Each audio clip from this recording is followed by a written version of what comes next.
Welcome to Esoteric Ebb, in which I will probably be reading aloud for 4 hours in a row. Still level 1. This is the second stream of this? Yeah, because we started like midway through a stream the other day. We're still on Deep Rock. Okay, let me change that. Oh yeah, I've got so wrapped up in getting everything ready, I did not update the title, or the tags, or the category.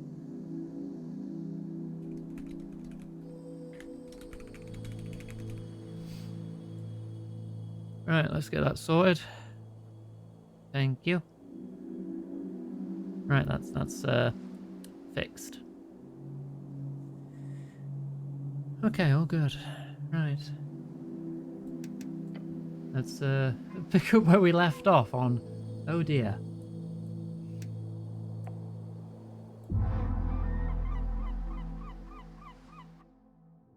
Been very busy today, and all of yesterday, which was my day off.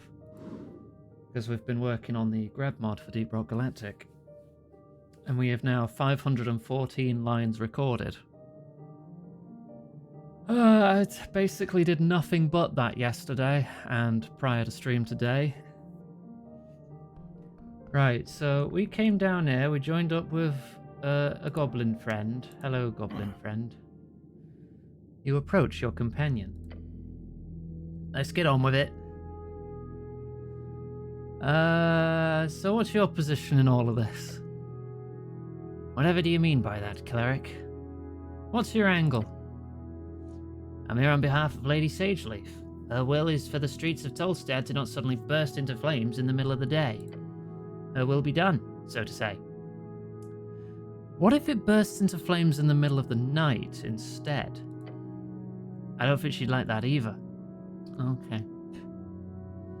Got any family? I'm a goblin, what do you think? Goblins normally live in tribal societies with a broad family structure. Your companion most likely has at the very least a dozen or so siblings. Any less would be remarkable, even in Norvik. You got a wife and kids? Nah, single for now. Trust me, this goblin ain't getting no offspring. I see you're in for... Yeah, fuck them kids! The goblin rubs his temples. Uh-huh. But why are you really here? My motives are not of interest, cleric. False. Motive is imperative in reaching into the heart of someone. He does not want to disclose his inner feelings to you. Understandable, you're kinda creepy. My charisma thinks I'm creepy? Oh, that's just... Where am I gonna sleep tonight? I don't know, cleric. He gives you a defeated look. Can't the city pay for something?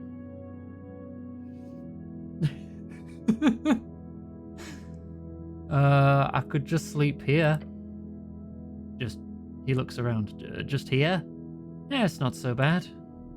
Right here? He's reacting to your current environment. Okay, maybe not. Yeah. I could just not sleep, that's fine, right? Are you asking for permission? He sighs. You'll get exhausted if you don't sleep, cleric. If you do not take a long rest worth 8 hours before dawn, you get 6 levels of exhaustion. If you get 10 levels of exhaustion, you die. If you stay up for 2 days straight, then you just die. Alright.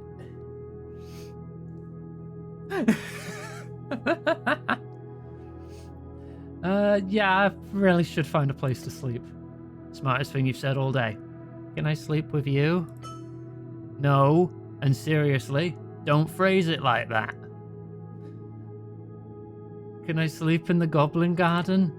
No, well, I mean...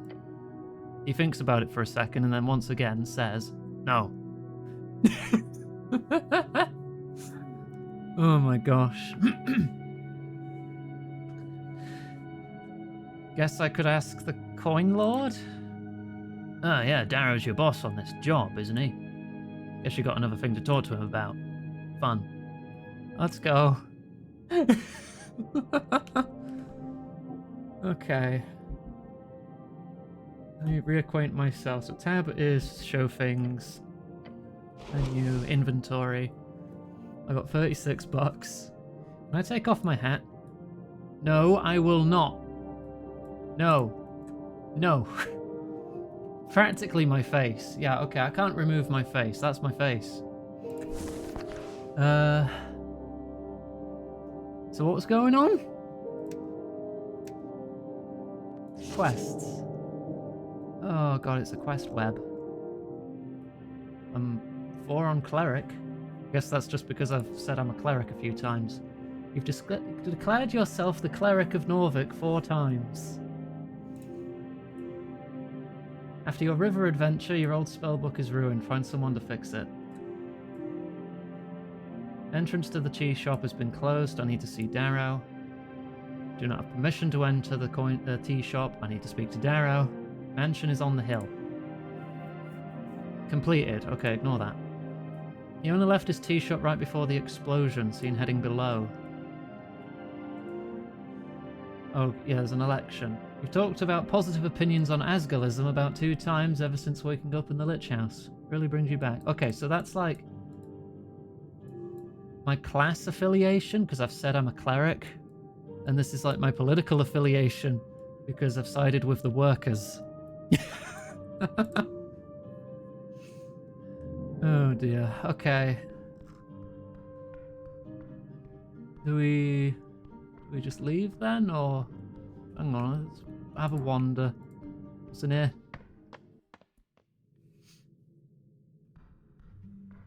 Pillar crossing. I have no idea where I am. Fuck off, human. Raz, bow for hire. Behold! I rolled a 2. He wants to kill you. Alright. I had a +6 Valerie. thanks to my great charisma, What? though. I rolled a 2. Someone keep track of my horrible luck. Thank you for the head pats. And the hydrate. And me hitting things with my glass. Drunk Sphinx opens at 6.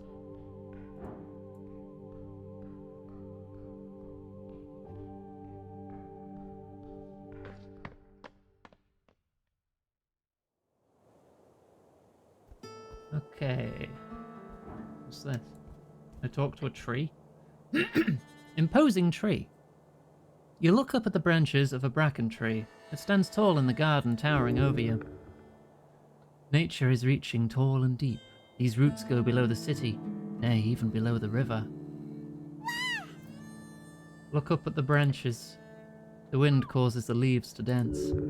Wait, between the branches, high above. Oh! Is that a hole in the bark? A hollow, just wide enough for you to stick your hand inside. Something glimmers up there. Treasure in a bird's nest. Yes, get up there now! Could cause great physical harm if you fell from that height, and heights are scary. The branches shudder in a sudden gust. I'm not going to tell you what to do, but I suggest not doing that. Climb that tree! You grab onto the trunk. Pressing your entire body against the rough bark, you slowly make your way upwards. Go, just a bit more. Please get down from there, cleric.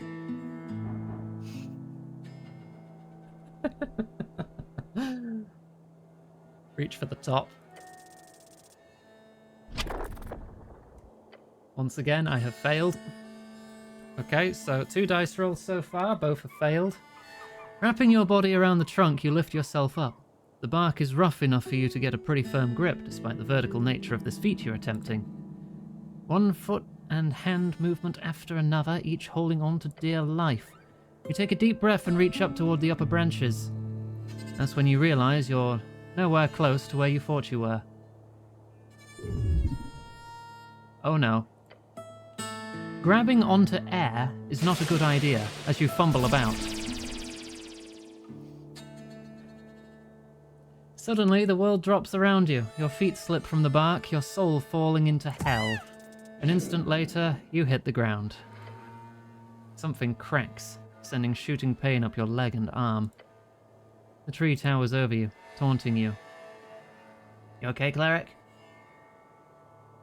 I'm fine, thank you, Snell. I thought it'd be funny at first, but a bit too tragic if our only cleric died from climbing a tree, you know? What if I try again? What if I try again? Grab onto the trunk. Locked? Spend a shard to Oh, okay. So if you fail something that is repeatable, you can spend one of these funny rocks to try again. Just try again. 1.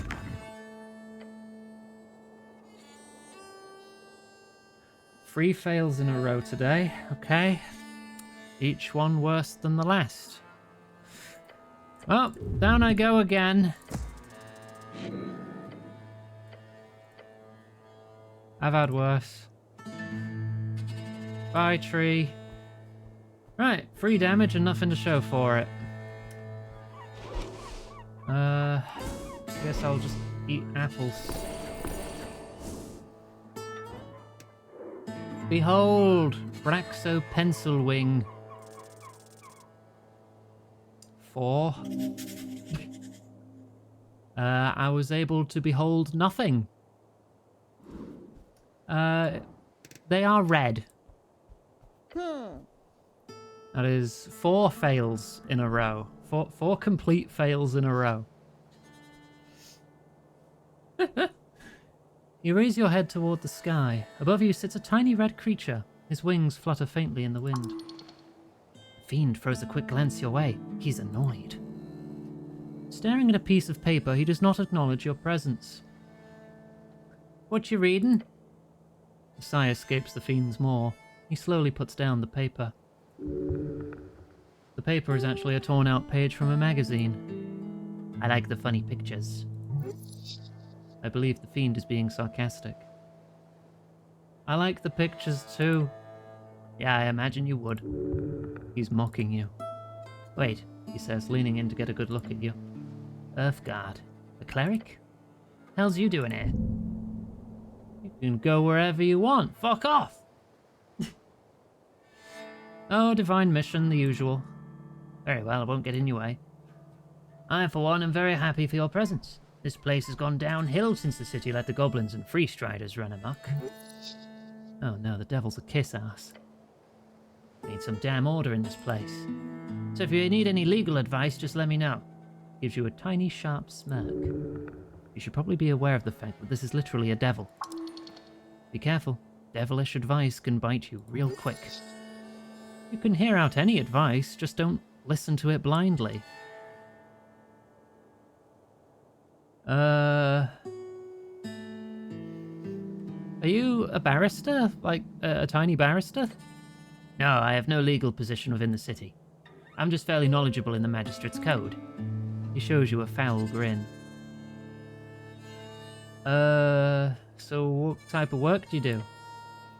If you love what you do, you'll never work a day in your life, he says and smirks. Yeah, so what do you do?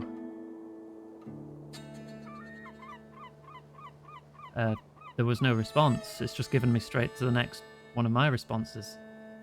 I don't know what I'm calling profitable. I have other questions? What do you do in your spare time? Calligraphy. He likes drawing. How quaint. A hobby for women and weak men. What is wrong with my strength? Other than it's very low and I'm stupid. I do love me some reading. Gained access to the Darrowian Library. Changed my life. Oh, I know what that is. The largest public library in Norvik. You spent many years in your youth inside those stony walls. So who are you voting for? What am I voting for? Same as you, the little devil says with a laugh. The good guys. And that means... the city, duh. The elites are quite literally feeding my trove at this point. Think I'd vote for someone to topple them? Voting in his self-interest, as anyone reasonable would do. So you're being selfish? Yeah, who wouldn't be? You think those dwarves will be voting for some hippie Asgalist if they were the ones with the palaces? I don't think so. Not for a second. Anyway, you want something else? What's it like being a little red guy? You want an honest answer or the one I tell my clients? Whichever's shortest. Okay, your answer. I don't like it. But I'm stuck like this. Not going to get a promotion anytime soon exactly. What are you gonna do? Live life as this imp and you'll be content as well. Okay, I'm gonna go now. He throws up his little arms in the air. It's over? By the gods. So dramatic. Love the little guy. Citizen. Passing time. I don't think he has anything really for me to say. Goblin wall art. A green face is splattered across the facade, staring wildly toward a flaming sky and the dragon spread across it. Or something like that. Can you call this art? Is that you, Snell? Point at art. Goth time.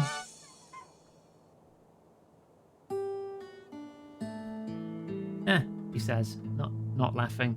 Funny. I do know the guy who made it. Calls himself Goblin. Goblin. He's really not that big of a deal. He's a bit of a twat. Feet as well. Gosh, hecky. He says a bit, but really he means a massive, gaping one. Trust me, I know these things. Thanks, Charisma. I don't know how you know that, but... So what does it mean? Represents a devotion, albeit in an asinine way. Coins stand for all the fat loot the dragon brought to her people. You could get behind that. Fire is the soul, boundary between the real and the heartful. Touch wall. Painted stone's surface is smooth. You feel an esoteric urge to communicate with the object. Tell me your secrets, wall. I have advantage. Oh. A 3 and a 4. So is that 6 fails in a row now? I'd count that as 2.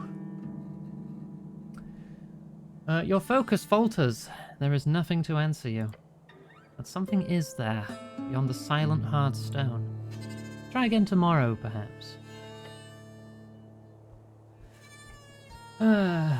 The unluckiest person ever plays Esoteric Ebb.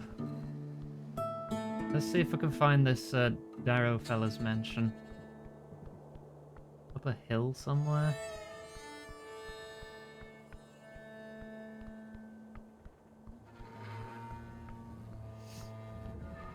Adding toppings results in less cheese at the vast majority of places. It depends who you're going with. There was a place where I ordered extra cheese from, and you couldn't tell the difference.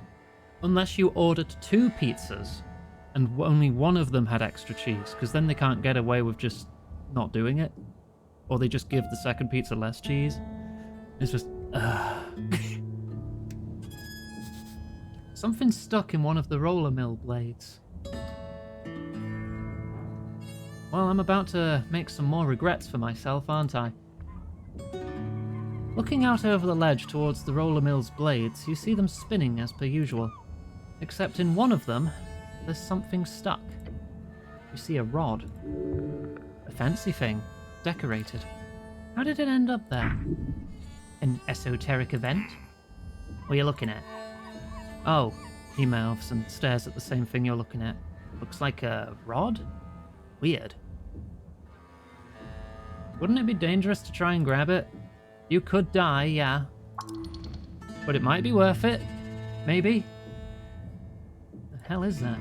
Some type of magic item, perhaps. Maybe some kid threw it into the roller mill blade. Advantage. Snell won't want you to fall. Thank you, Snell.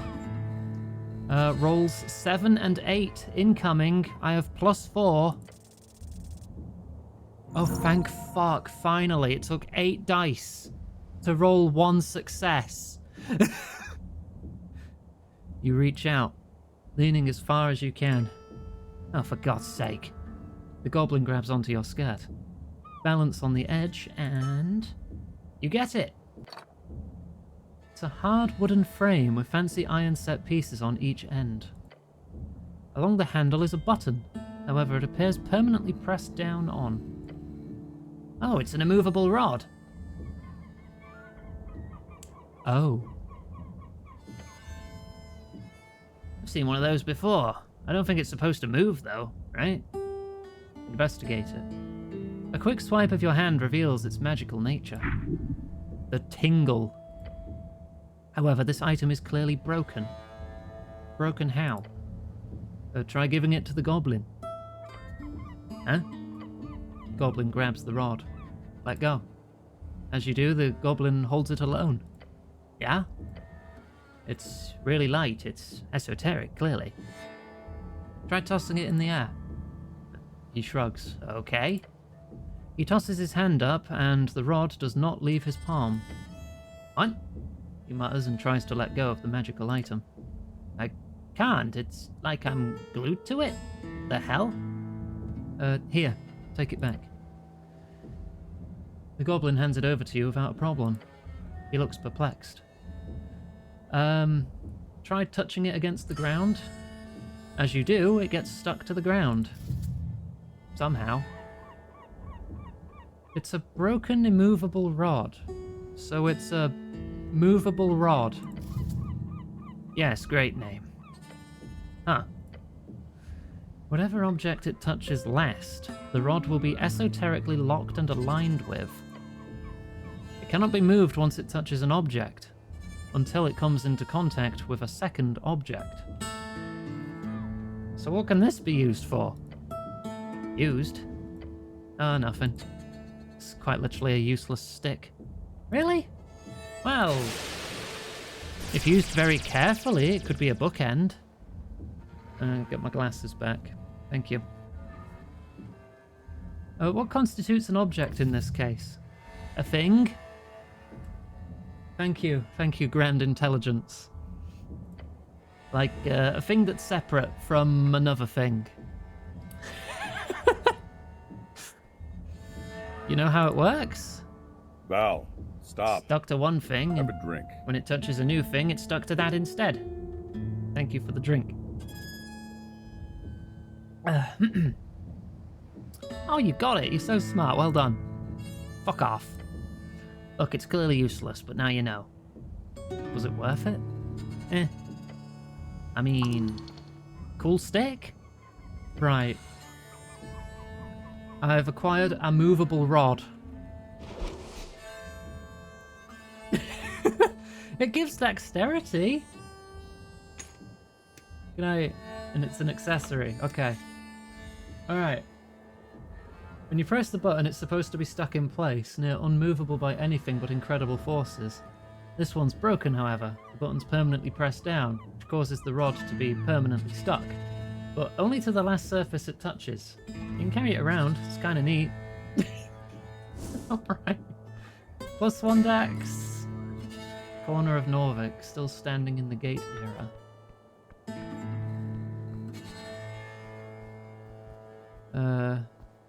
Oh, hang on.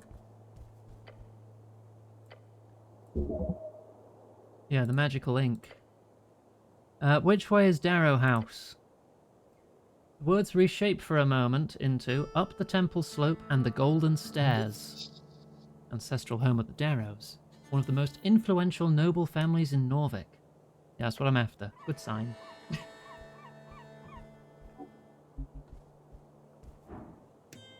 Can I reach that? Noise below is deafening. I don't think I can reach that. Yeah. Hello. Behold! Youth Asgul Modissa. Roll wisdom. 5. Okay, I learn a tiny bit. Girl on a mission, she's out to fight for the green, no matter the battle. That's all I got. The Asgul Chen, 1 wisdom. Hey, I didn't even have to roll for that. The thing, you can't fail if there's no roll.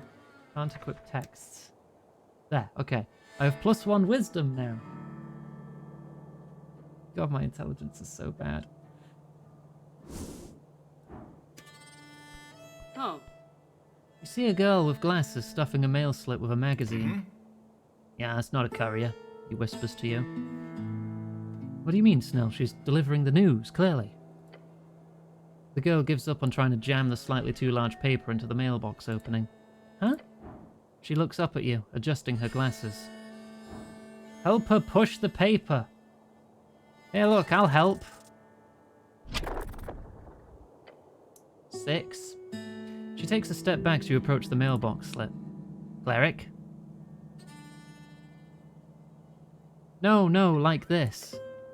The thick magazine seems to have gotten stuck. You push and push, yet it won't go in. Young and dumb updated. I don't have time for this. Modissa, you hear a voice call out from down the alley. Let's go! She glances at the stack of papers and mutters to herself. Shit. Better get done before evening, otherwise Waterlane's screwed. You hear the girl in green groan as she grabs her stack of papers. Then she rushes down the alleyway. I'm not sure what that was about. But did you see the armband? Asgalist. The armband, yes. She is an Asgalist. Now keep pushing. Cleric, I don't think it's going to... Keep pushing. You press harder, exerting force onto what is either the paper or a piece of the mailbox that feels like paper. 3, you hear something crack in your shoulder and take 3 damage. As you do, the door next to the mailbox opens. You see a middle-aged woman glaring at you from the half-open doorway. Slowly remove the ruined newspaper from the mailbox slit and hand it to her. She carefully and silently accepts it before closing the door in your face. Success! Poor lady. Now can we leave before I die of embarrassment? I'm done here. I'm gonna... I keep taking so much damage. That's 5 health. I'm only missing 4. That's free. I can eat that. I'm self-imposing a rule. I don't want to save scum. I'm going to roll with my failures. Unless it literally leads to a game over and I have no other choice. This road leads into central Tolstad. You have no business there.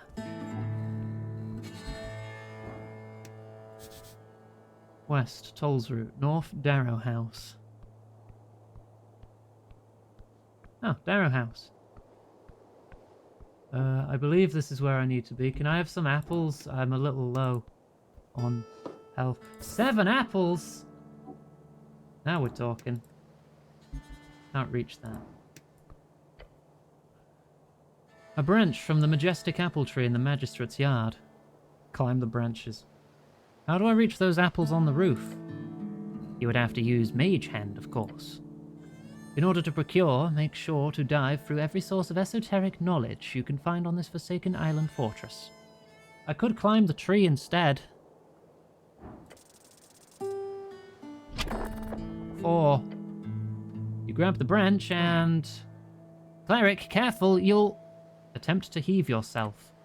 You heave, yet you do not hoe. Though despite the rough landing, you still in a sense make it. Ow! Who needs Mage Hand? Not me! Apples!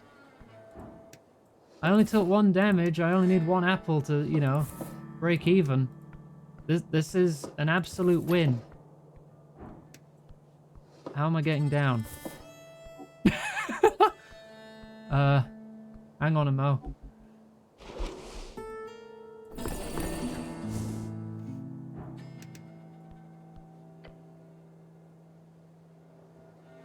Goodbye, tree. I don't think there's another way down. Alright, we have to try and climb down again. Climb down. God fucking damn it. I heave, yet do not hurt. 4 damage! Ow!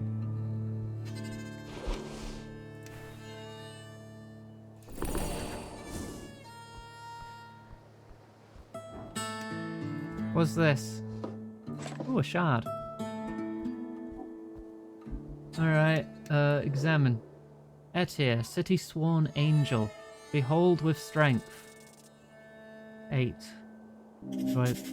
Cold, stern, glorious. They are a celestial. Gee, really? In the Coin Lord's garden, you encounter a porcelain spectre. Polished armor, inhuman. The presence is both ethereal and demanding. She floats gently in the air, strangely unaffected by the river winds. Your goblin companion keeps his distance, muttering under his breath a word of disdain. Angel? The creature does not turn to face you. Instead, her many eyes simply pivot their gaze. Arcane cleric, she echoes, of the Palace Script House and Earthguard. The flowers of the Coin Lord's garden dance beneath her, slaves to her beauty. You will be one of them. Oh. Yeah, just the cleric is fine, thank you. She now lifts her chin. There's no denying it now, you are a cleric. I'm so close to level 2. And she opens her mouth to speak in a projected cold tone. Etir.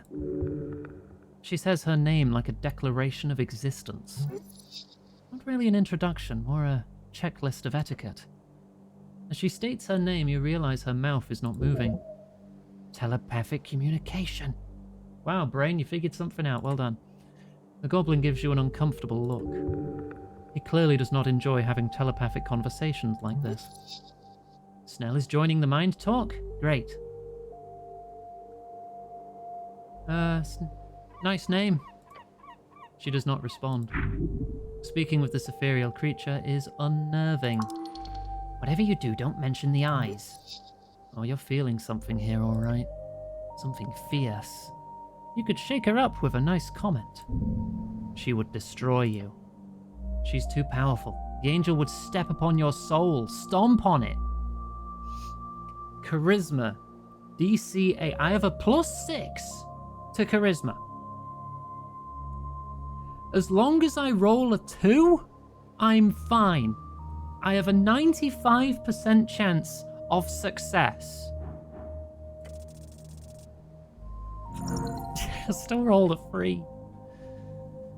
Single digits love me today. Oh no. The smooth thoughts and endless love. It's overflowing. This has gone too far. The only way out is performance art. That is my only option. This wall of text. Pray tell, thou celestial harbinger of such splendid beauty and gleaming countenance, if the light might truly be of your making, for thine ethereal and glorious nature beheld within that halo of eyes is my duality which foreverly... Foreverly? That's what it says. Plagues my being and soul. The sun, I say, the sun is nothing compared to you. Point and whimper. As you finish your rambling, there is a silence sweeping over the magistrate's yard. Bow down before her. As your helm touches the ground of the magistrate's garden, you feel the urge, the overwhelming and excruciating final urge, to tell this angel one more thing. Nice to meet you. The goblin's eyes dart back and forth between the two of you. He's expecting a retaliation. The words escape your lips like smooth, honey? Yeah, honey, I'm sure she loves that. She looks down on you with many eyes. No response at first, but then she raises her head. Thank you, she says. A dry reply. At least she's not pissed. Take that as a win. Hey, Snell whispers to you. Don't mess with this fucking thing. Careful now. Cut to the chase. She clearly has no interest in small talk. I'm here to investigate the tea shop.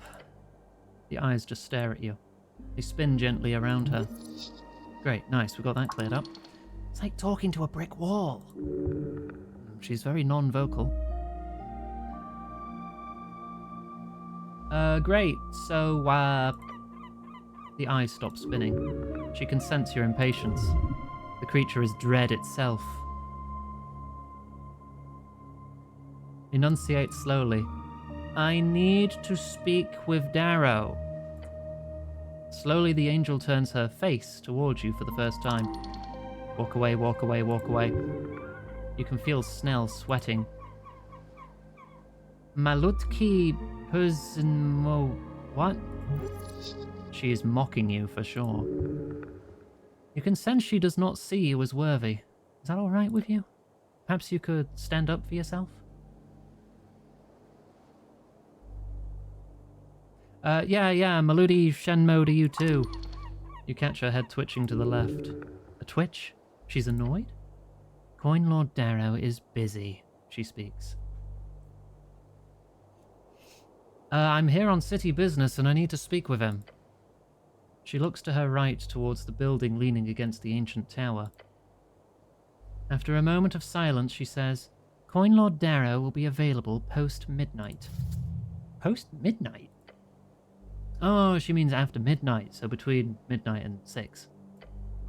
It's good that you managed to solve this difficult code. The angel speaks in riddles. He will be in his restoir? Several of her eyes look to the entryway to her right. It's one of those fancy terms imported from Anoran culture. Though it doesn't mean anything in Anoran, they kind of got it wrong. Anura is a fancy name for frog folk and toad folk. You've heard they don't like those terms for some reason. At midnight, you say? Yes. Level up! That door there? Yes. Right. She says nothing. What a conversationalist. Yeah, I need access to the tea shop now. Coin Lord Darrow has requested no unauthorized access. But I am authorized! You are not. Damn, she got you. Don't lie, you're not good at it. I'm not good at bloody anything.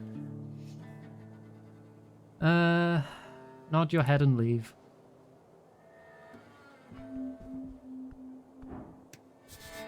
Magister's back door. Looks cramped. Barred. How do I level up? Okay, I get to add 1 ability score point. 5 hit points, 1 hit dice. A first and second level spell slot. What do I want to get better at?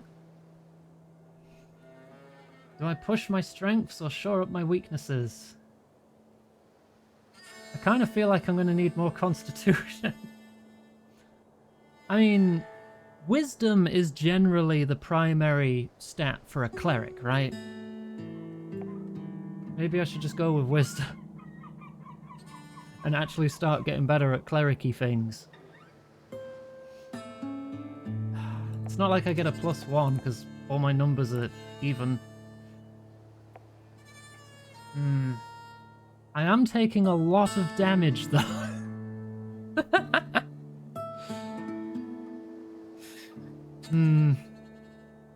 Yeah, I'm taking a lot of damage quite regularly. I'm gonna get more health.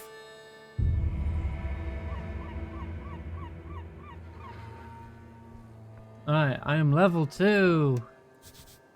Entrance to the guard tower. Can I go in here? Nope, I can't go in there. Darrow will be available at midnight. Not sure what other avenues I can explore till then, so I guess I'll just wander around and hope for the best.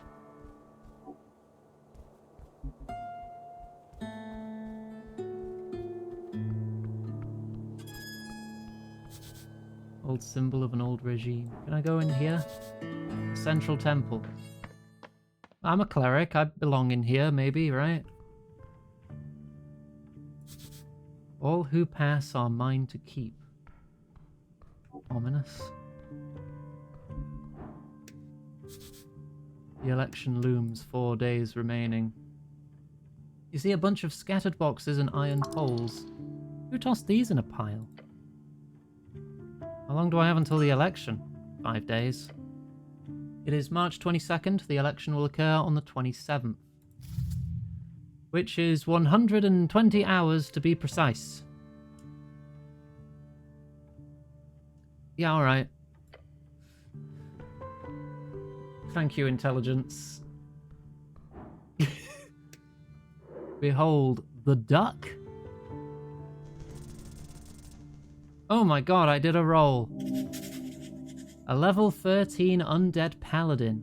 This is a true warrior. He's off duty, but whatever duty that is, it's everlasting.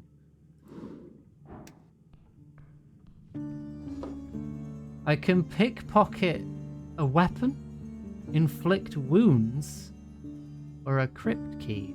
Inflict wounds would be the easiest. It seems like it would be good to have a new spell. He'll kill me if I fail, though. Oh. Memorized inflict wounds. I got a new spell. Let me just learn it in front of you. It is first level. Make a melee spell attack against a creature you can reach. On a hit, target takes 3d10 necrotic damage. So between 3 and 30 damage. That's quite a range. I can't change my prepared spells unless I'm resting, I think. But yeah, okay. Getting more spells is good, probably. A dark iron can of a man sits alone on the temple steps. His face obscured, an axe strapped to his back. Thick axe. Heavy. Citizen? His helmed head is slumped downwards slightly. Is he asleep? Stare at him. No response. My good knight, say something. A metallic scraping noise fills your ears. The knight is moving, ever so slightly. His head turns. Oh, fuck. Your name, soldier. His voice echoes out into the open chamber. Arcane cleric at your service, my lord. The knight's head slumps once again. Speak your mind, soldier. What do you know about the tea shop? Not much. He'll talk. Why? Not like you can threaten him exactly. Where were you at noon on the 21st? Below. Can you elaborate? Hey, Val. What do you The think about walls some shook juice? in the crypt. I was on patrol. Hydrate, thank you. I was not in position to perceive any misdoings. The city below is endless, and most of it stands unexplored to this day. So what are you patrolling for? He is silent and still for a moment. I have my purpose. As do you, soldier. Do not pry too deep. Noted. He places an iron hand on his knee, waiting for the next question. Well then. Do you have any info that could help me? Maybe a man dressed in yellow? He goes silent for a while. A man passed through the halls below. Civilians do not pass there. Past the crypt entrance, through the goblin's domain, into the southern caverns. So basically dive deep like some spelunker? Yes. Might be some neat treasure. What's past the crypts? The roots of the goblin's tree. Then more tunnels. The southern tunnels. Then the sewers. How do I get there? There are paths. Most are trapped. Once you get there, the alligator might know more. His grounds are near. I've heard rumors of monsters in the sewers under Water Lane. Yeah, don't look for an alligator under the sea. That sounds stupid. Alligator? His rage is endless, his appetite growing. Do not anger him. He won't speak more about this horrific creature. The knight looks down, waiting for your next question. This is great. Thank you, my good knight. He is quiet. Has he been ordered to answer your questions? This feels forced. Other things. Yo, where'd you get that cool armor? The knight sits completely still and does not answer your question. I think you're amazing, my good knight. No response. This creature holds no grudges, yet his hollow disposition taunts your senses.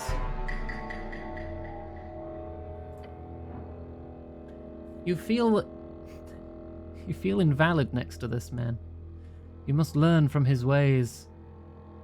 Attempt to have a firm discussion about masculinity.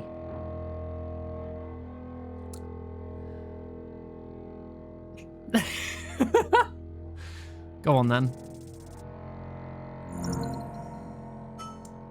He just sits there, ready for a good talk. You catch something, a glimpse of light within the darkness of his helmet. Stare at him. The knight shifts slightly, his armor scraping against the rock. Breathe heavily.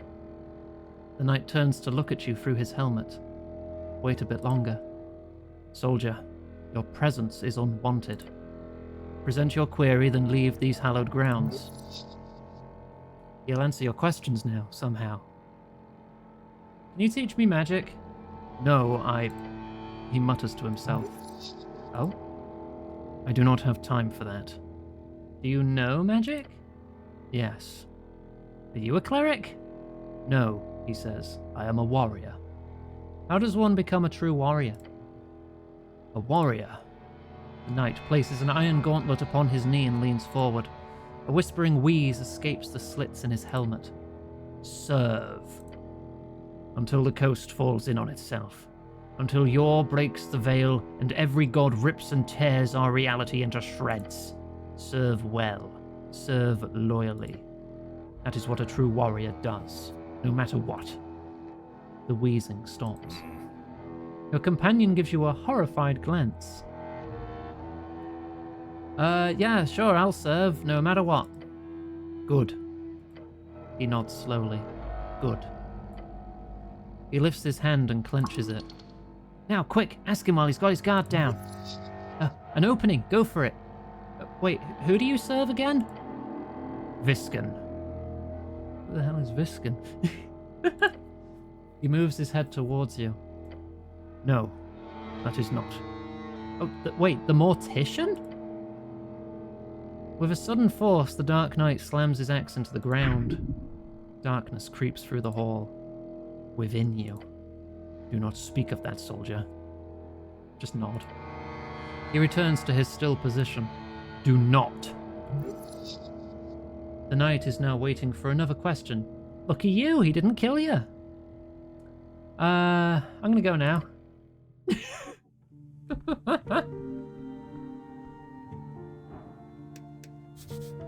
Glorious shrine to the one and only Earth. You approach the shrine. Wait, can't I heal here through divine assurance or something? Not precisely. Attempt a prayer of healing regardless. The goblin is distracting you. The chances of rolling two 16 pluses are not great. Or +1, so two 15 pluses. Not now. Later, perhaps. Pray. Staring at the chiseled monument, you focus your mind. You take a deep breath and begin your prayer. And tranquility. Contemplate women. They exist. Boy, do they ever. They prosper. You will not have one. Oh, for they are not yours to have. Though there might be some who fancy you, if you show yourself to be a good man. Or bad, if you want the baddies. Thank you, good contemplation. Contemplate my class. Identity is not easy. It's everything, from faction to home life to street. What you choose might be a first step. Choose wisely. Contemplate the tea shop. The tea shop was destroyed in the middle of the day. Minor injuries reported. Your goal is to enter and investigate properly. That's it. Wow. I mean, I can have all of them, so why not? Goblin was here. You stare at the wondrous wood carving. However, you also notice a message carved into the base of the art piece. This was not of the artist's intention. It says Goblin was here. It seems like goblins at work again. goblin was here? Vandalization. This happened because you are a weak man with a small member. And the entire world will continue to degrade over the centuries because of it. And it's okay. It's just the way things are. Okay. Famous artist, that guy. Never seen him, but you've definitely seen his work. Bit rude to just carve his name into the statue like that, but he's known to be a bit of a dick swinger. I don't have a small member.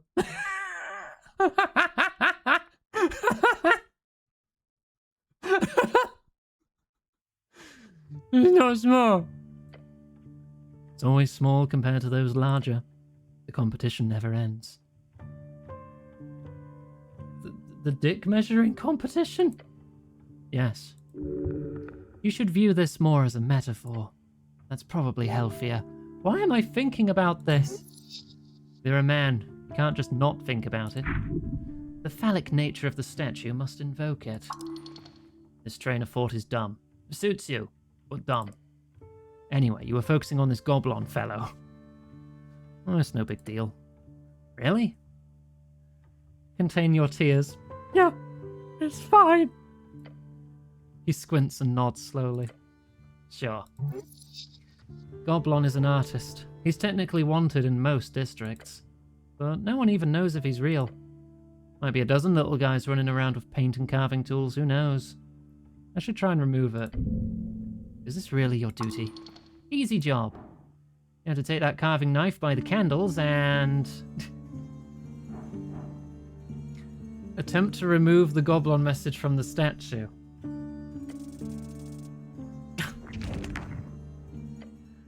Another one. Grabbing the tiny carving knife, the same that was used to scratch the wood. You can clean this up in no time at all. Just get to work.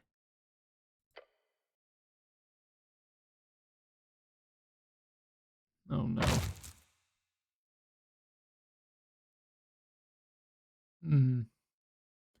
Just one little...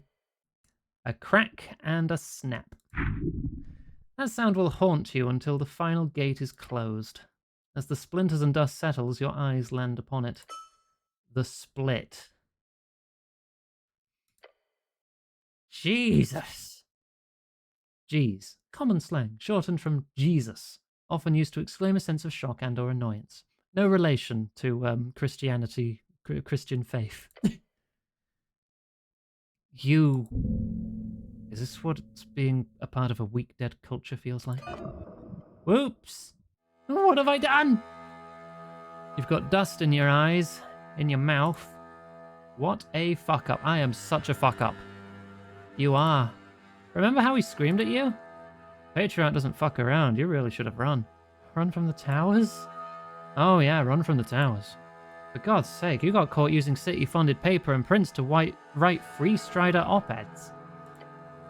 You're lucky they didn't find the other dozen you'd already sent out. Dereliction. Bjorn gave you a pat on the back as you got called in. Remember his grin? That piece of shit loved every second of it. When the grilling was over, the Patriarch ripped your rank, but he didn't exile you. He obviously didn't have the power to do so. Stripping a high-tier esoteric expert cleric of his rank is like robbing a bank to pay off a loan. You're just gonna end up with more shit on your shoes. Unless you're a lucky motherfucker, which you clearly are. Right, that's why you're doing this grunt work. Hey, could be worse. Could be a sender. Slang for a cleric working at a sending office, usually derogatory. Hey Pango, and hey Puck. The goblin taps you on the back as you get up. Look, it's just a statue. No one will notice the, crack, he says, and glances at the massive ravine you caused in the wood. Don't worry about it. Look at it. Yeah, no worries. Nobody cares about an old dead god anyhow. You look upon the ruined symbol of Earth with a heavy heart. My work is done here. Let's go. Something over there. God, I'm so bad at my job. It's a shard. I mean, I've got more health now, at least, so there's that. These stairs go far below the city. I'll need a key. This guy had a key, but I'd have to pickpocket it. But I swear, if I pickpocket him, he's probably going to immediately kill me. I am cursed to never be able to win at roll C6. I rolled a 2. In a swift move, the Dark Knight wraps your wrist in a cold embrace. I take 6 damage. You hear a cracking sound as he squeezes hard around it. Say nothing, just take it. He lets go of your wrist. Saying nothing, he just turns back to looking into nothing. Ow! He's on guard now, I can't.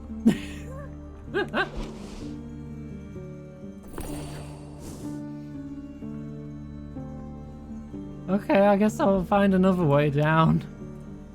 I'm supposed to be good at dexterity.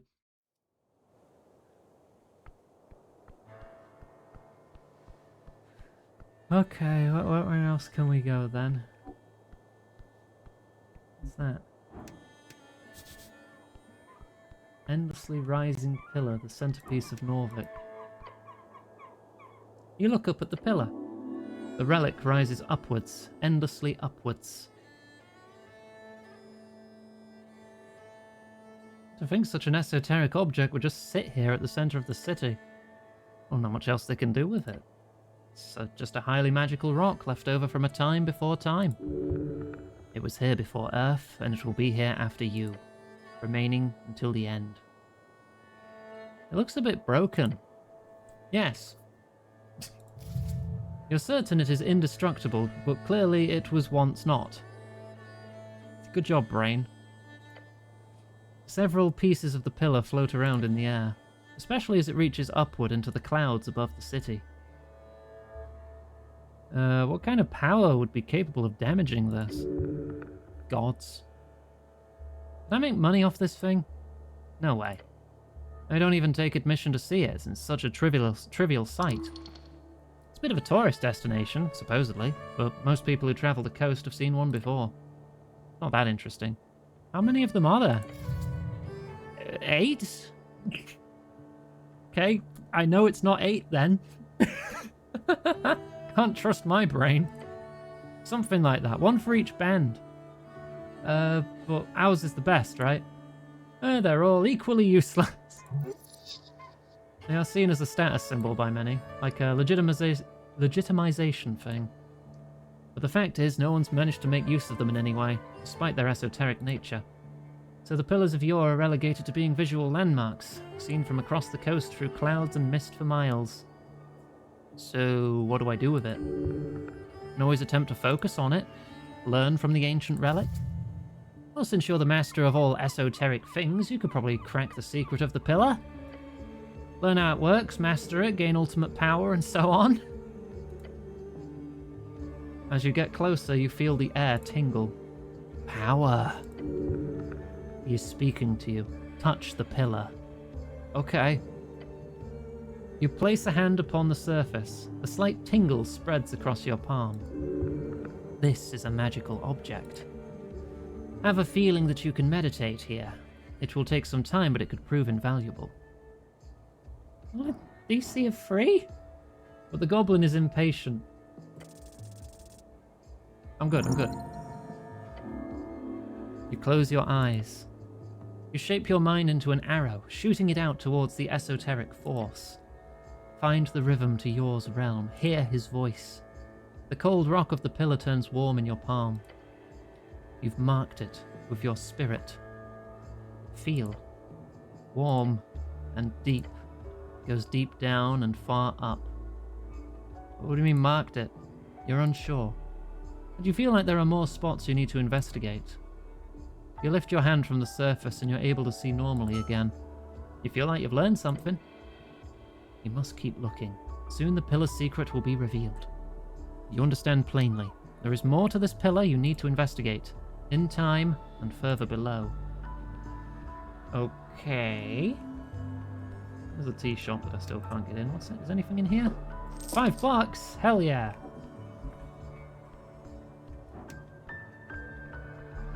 $8. Can I go in there? Sleeping for service. Come back after midnight-ish.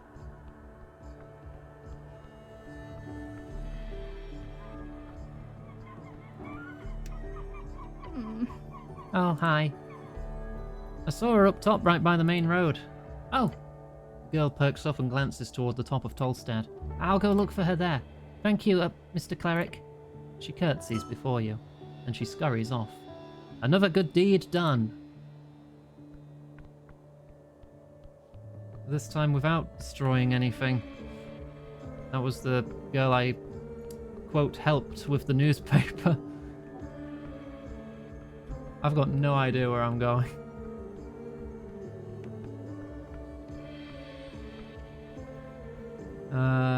I could go back down somewhere. See if I can find a way through. Is that one of those fragment thingies? Yes. My main quest is to get into the tea shop and investigate the crime scene. But I can't do that until after midnight because the angel won't let me talk to Darrow. So I guess I'm killing time until midnight exploring other avenues. There was a guy who went down, who was dressed in yellow, who was seen leaving the scene, but that's really all I know about him. Oh, it's another part of the tree. The tree, shard, pillar, whatever. Pillar of your towers before you. He's speaking to you. Touch the pillar. Place your hand upon the smooth surface. The whisper gets louder. It says something to you. Something weird. Lovely model, thank you. No, wait. It's a conversation. One you don't take part in. Guess you can try to join in. Try talking to it. Okay, so I have disadvantage and advantage, so that probably cancels it out, right? Yeah. I'm glad I'm good at charisma. Speak. Hello? The goblin perks up. Oh, not me, sorry. Pillar vibrates. Hello? The whisper lies inside of you, or something. It says he is here. Who's here? It says divinity. It says death. It says necrocrat. What? The voice ends. Your hand is repelled from the surface. Ow. Weird. You understand plainly that you need to investigate more further below. Very strange. The depths of Tolstad. Dormitory, out of commission. Freydis. Behold! Free. I learn nothing. Nothing at all. Not even his, like, race. I can't even tell that without passing 5.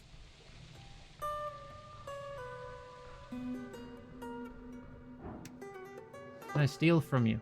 It's only money. I can look in their pockets and not get in trouble. The girl looks across the chasm. She's pretending to not look at you. Noblewoman? That's a pretty expensive dress. She slowly turns her head towards you. What's your favorite color? What? No, go away. How rude. Cool. You're very rude. Sure, now go away. I want to ask you personal questions, but I have a feeling you won't respond in any meaningful way. Smart. Can you go now? What do you know about the tea shop? She rolls her eyes. It exploded. Lies! She flinches from your outburst. Okay, fair.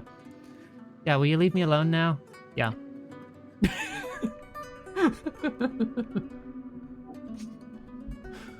God, what is wrong with me? Tunnel to water lane view. What else we got?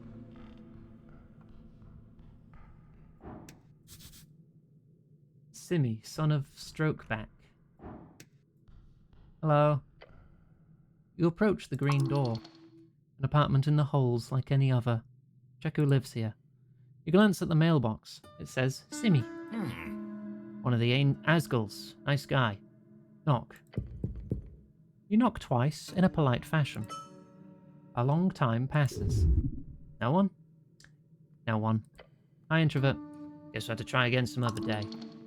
Sadly, you can't pick these doors. They've got special esoteric keys.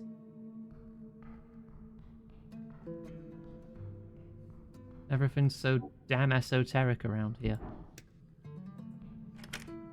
It's just some random apartment.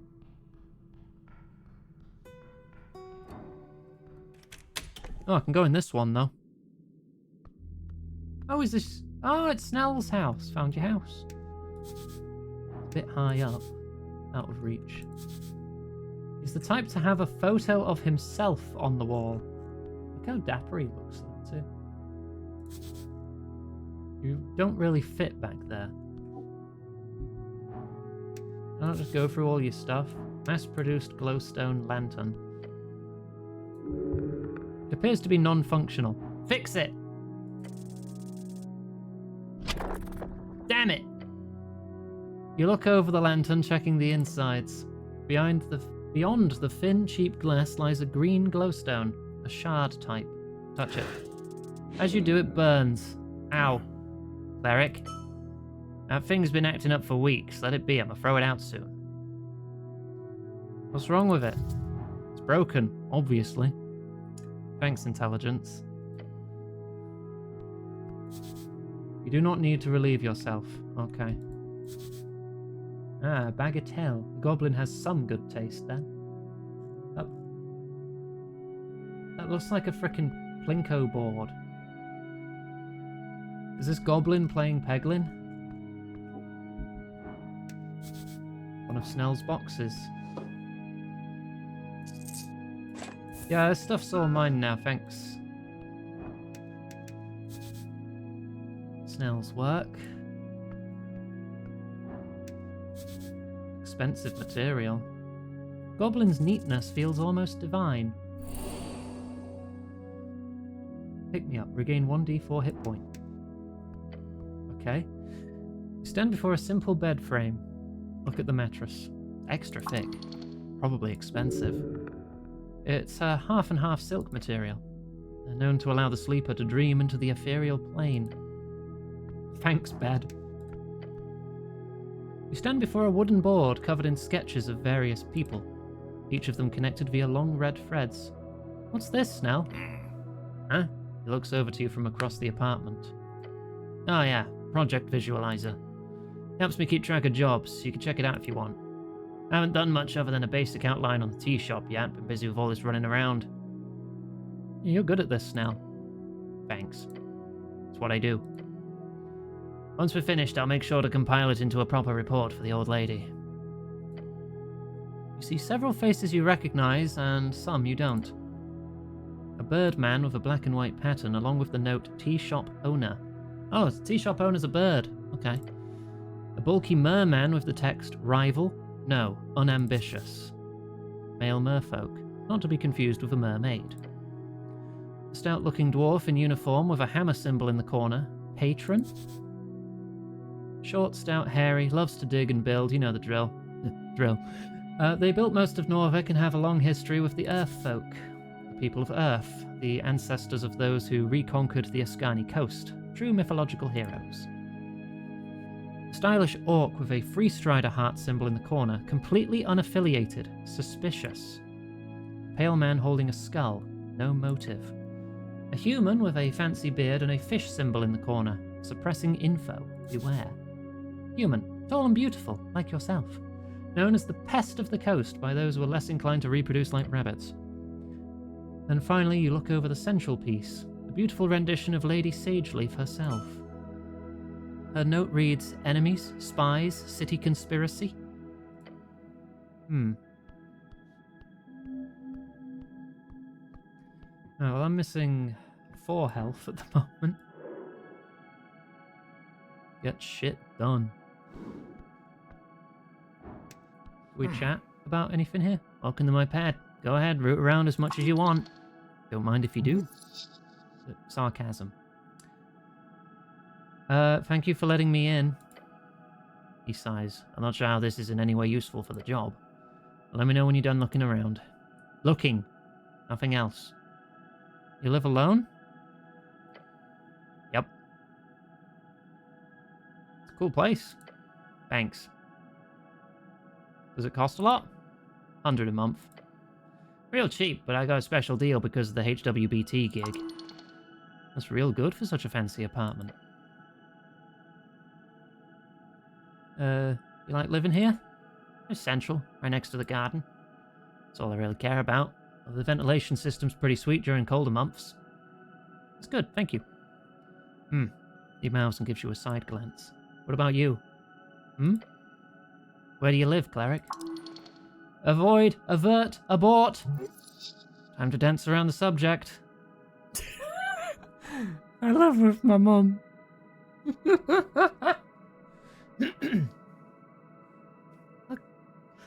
I could tell him the truth. No! Your body shakes. There's absolutely nothing wrong with your current living arrangements, and the goblin will not think lesser of you because of it. Arguably, he'll pity you. I live with my mum.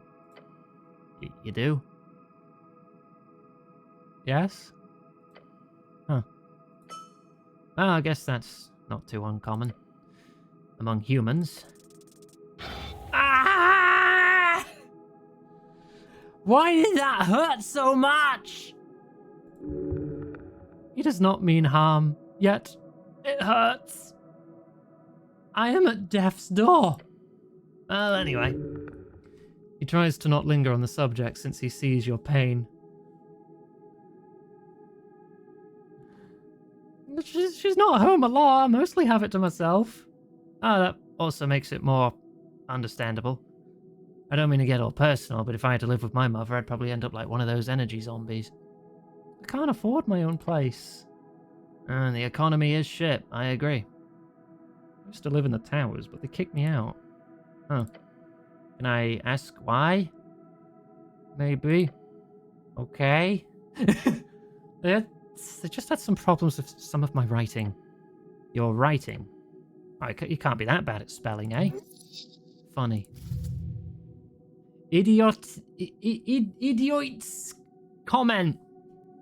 I can't spell.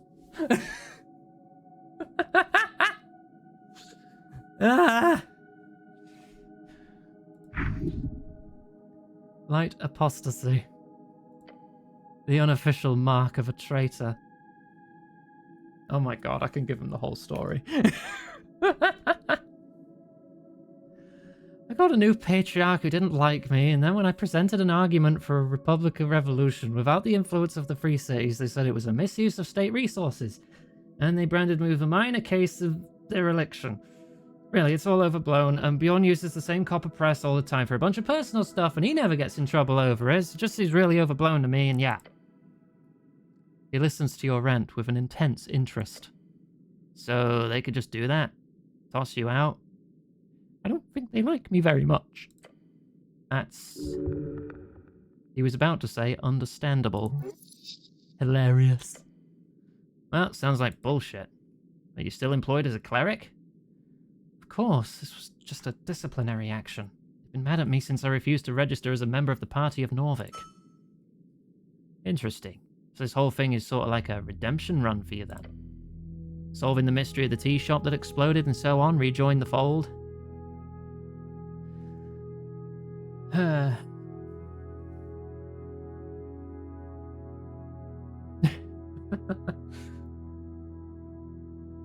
doesn't matter. Once the election's over, I'll go back to doing Asgalist activism, like the good old days. You sure have had a lot of political aspirations, haven't you? I was a wild kid. He gives you a slow nod.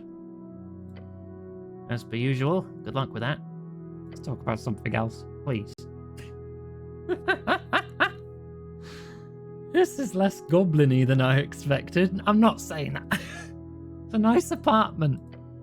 Yeah, I'm not here a lot. Goblin laughs. I'd argue it's much better than usual. One time I was on a date, brought her back here. Terrible idea.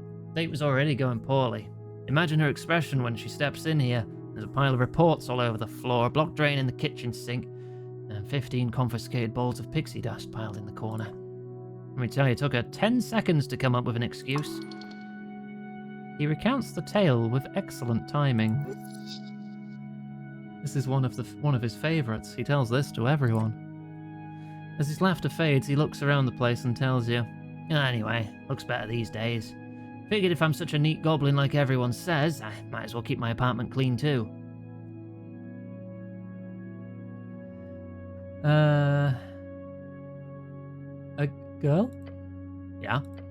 Back when I was still looking for that sort of thing. You know, getting tied down and so on. In the metaphorical sense. What about you? I am dead. Oh. Yeah. The question cuts tiny little holes in your inside skull. I got asked about girls and took damage. Clerics are popular, right? Avoid, abort, alert. Breathe heavily or tactfully change the subject.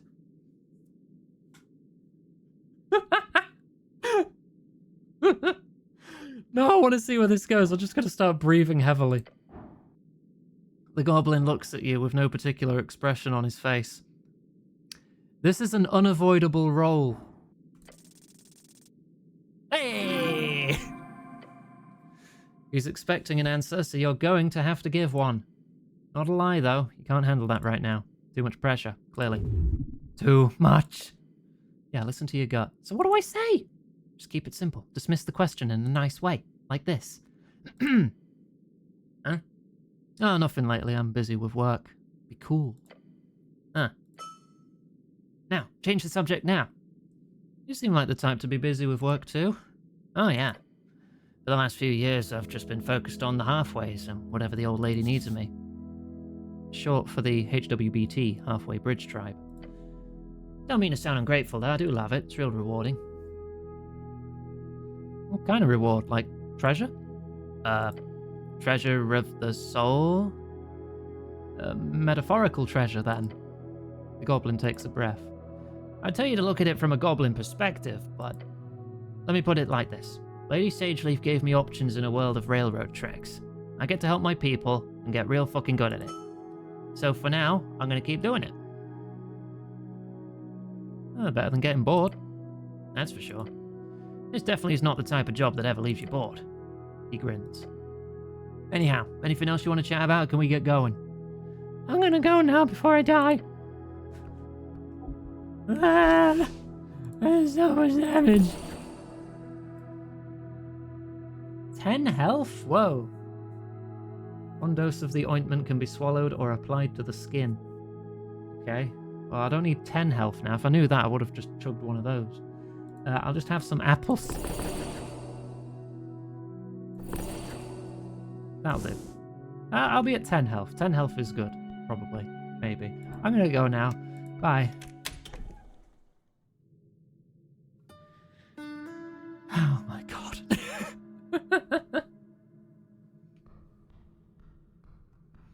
I've taken so much psychic damage.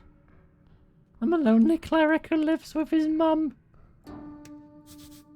The winding path leads outside eventually.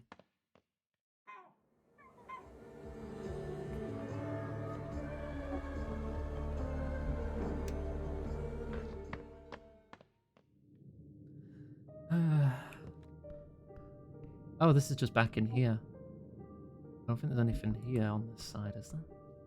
Can I not? Oh. Those before left many holes in the Berggrund. Berggrund? Yeah, no, there is nowhere to go here. Okay. Oh, wait. Oh, it just leads around. Okay. Oh, yeah, he does live right near where he works, then. Literally round the corner.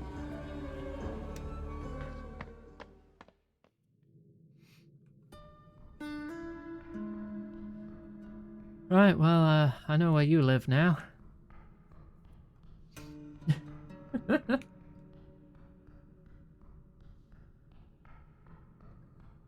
God, admit to living with your mum. Die. I don't know, I had to roll death saving throws when asked about women.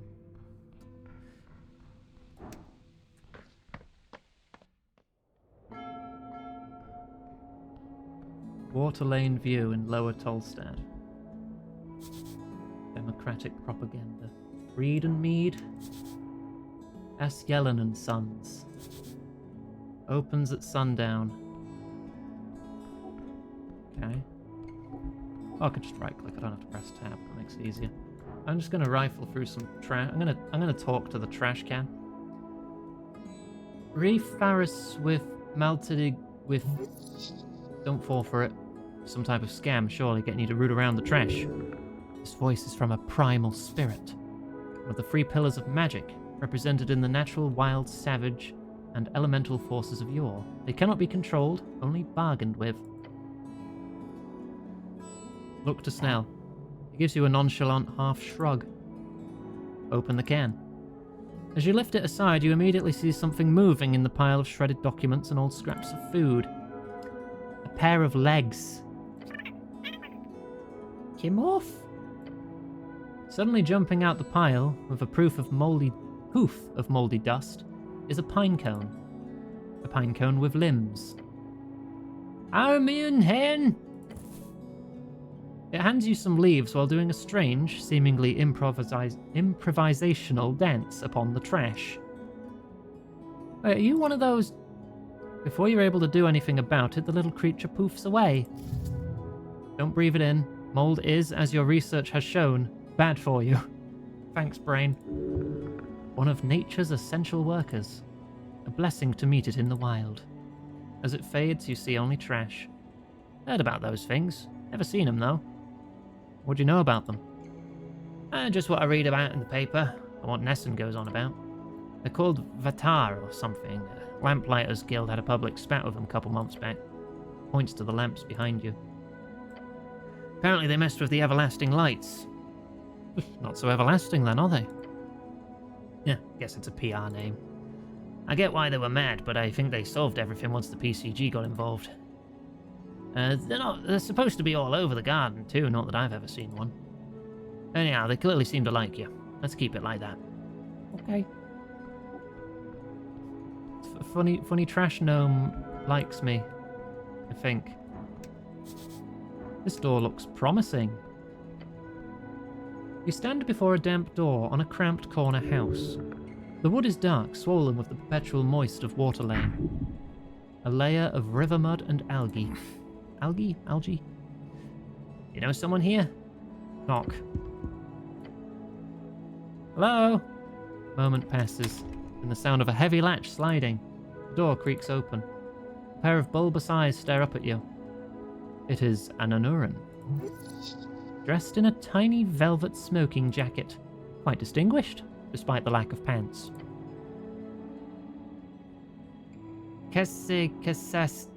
What is it? He blinks slowly. A translucent membrane flicks across his eyes. I am busy. Très occupé. I wanted to introduce myself. Mon Dieu. Why? Wait. He squints at your uniform. Are you, how do you say, the clergy? I am the cleric, yes. Ah, bon. He nods respectfully. At least you are not from the Tithe House. The Anuran peeks his head out behind the door. Tuvo Koi?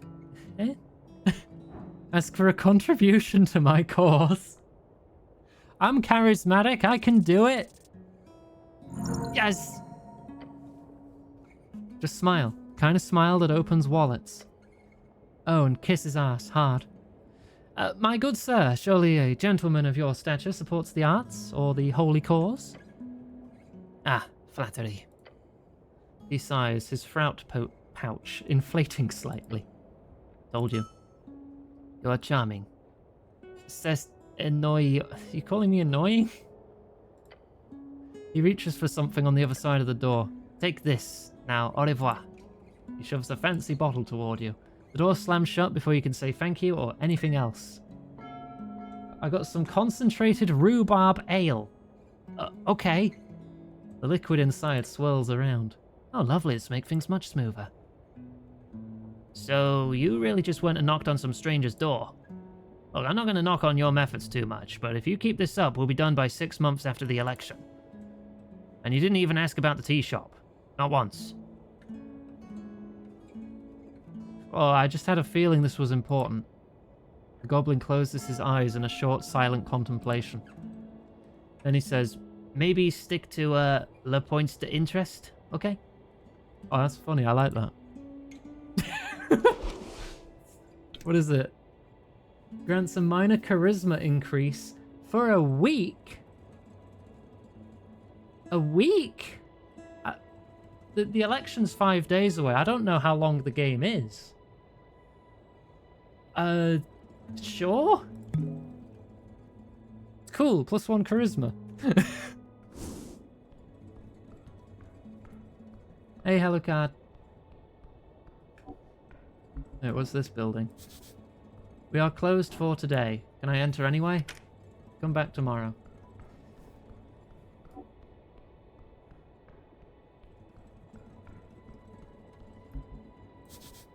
These pipes connect with the vast sewer system of Tolstad. Statue of Earth. Who left this here? You approach the shrine. And yes, this little figurine does still count as a shrine. Shouldn't I move it? It's like in the middle of the road. No. It has chosen its path. What? The figure of Earth. This is a makeshift shrine, meant to stand exactly where it is and where it might go, ready to serve whoever needs him the most. You wish you were a man capable of something similar. Oh, charming. Alright, this is just a shrine. Never sleeping docks of Waterlane. Conquest by river, by land, by heart.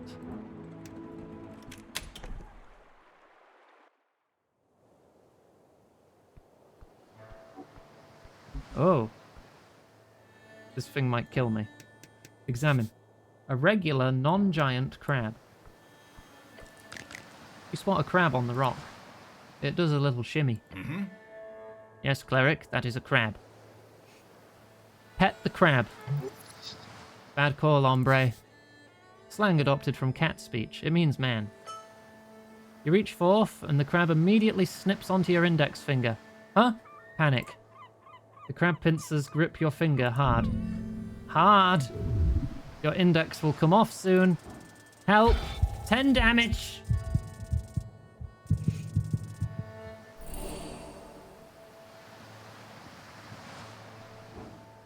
Snell, call for help. I'm being assaulted.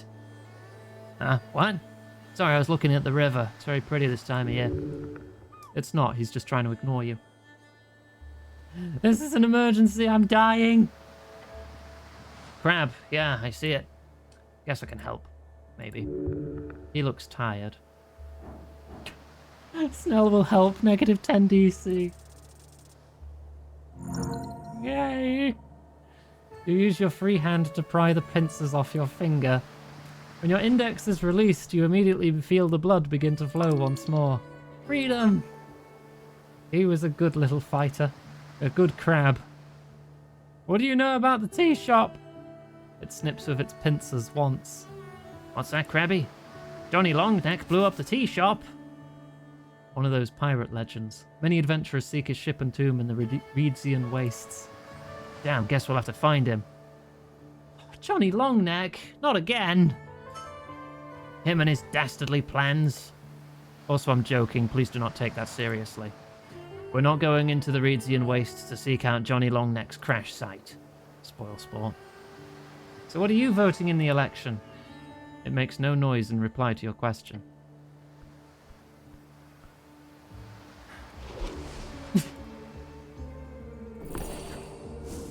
I'm okay.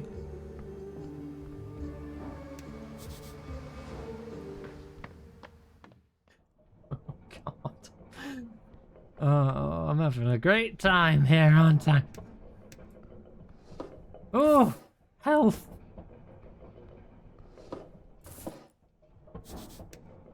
Door's barred. Talk to the door. Feel the handle. It refuses to budge. Yep, locked tight. I must lead to the back office. Haven't been in here before, but I think they closed down a while ago. Heard rumors from some goblins that worked here. Think the owner fired them all out of nowhere. Huh.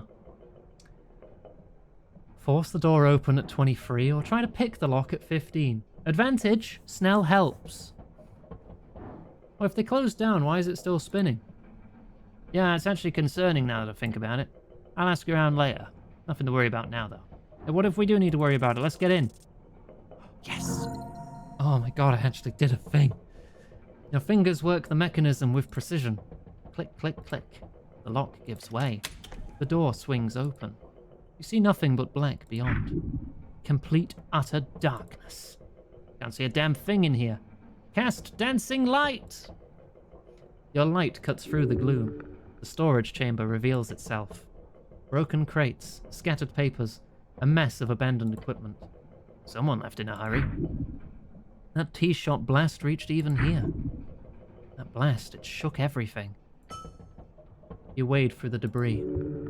This place has been abandoned for some time. Dust covers everything. What a dump. Search for anything useful? You sift through papers and crates. Most of it is worthless. Old receipts, inventory lists. Pick up the document. A notice. Official letterhead. Notice of termination. Collective action violation.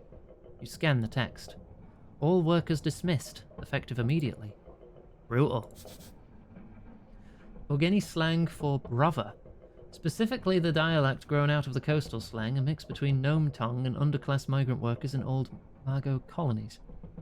Oh, brutal. Okay, so the origin of that word is different, I guess. That explains why this place is empty. The owner shut down rather than deal with organized labor. Workers deserved better. It did. But the world rarely gives people what they deserve. Tale as old as time. Or at least as old as factory work. It's bourgeoisie bullshit all the way to the top. Bourgeoisie? He's showing his bleeding heart. It's awful. He shakes his head. Ignore me. I'm getting tired here. You continue deeper into the chamber. At the back you find an office. The owner's private space. Check the desk. Approach the desk. Hey, Bono. Old papers, ledgers, more termination notices. And then a drawer. Locked, but poorly. Force it open. The drawer slides open with a snap. Inside lies a smooth stone, one with several faces adorned on its sides. It pulses faintly with esoteric energy. A magic item. Esoteric! A sending pebble. Pick it up carefully. Ah, shit, these are expensive. Pocket the stone. You slip it into your pouch. Time to leave. This place has given you all it can. I'm not finding anything else here. Let's go. What a lovely delve. Plus wisdom and charisma. The cost and spell slot requirement of sending has created many off-brand versions capable of short-distance messaging. During the Coast War, the Arcanist forces were often equipped with this so-called pebble, a stone capable of casting sending on any familiar target within a kilometer. Hold up the pebble. Please don't bother anyone with that, cleric.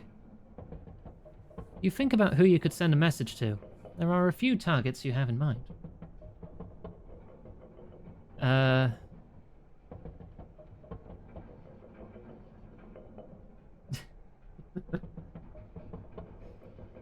So I can use this to send messages to people, right? You can. To anyone you want. This is an extremely expensive tool. Well, it doesn't exactly run out of charges, so use it as much as you want, then sell it later. Send a message to Viskin. It's the cleric. I'm just calling to let you know I've got a pebble of sending. Cool, huh? Mm-hmm. Very cool. The message ends. Short and sweet. Didn't disturb him now, did you? Hey, it's here. What are you doing? Cleric, please do not use that pebble to contact me at your leisure. I am attempting to work here. Oh. Okay.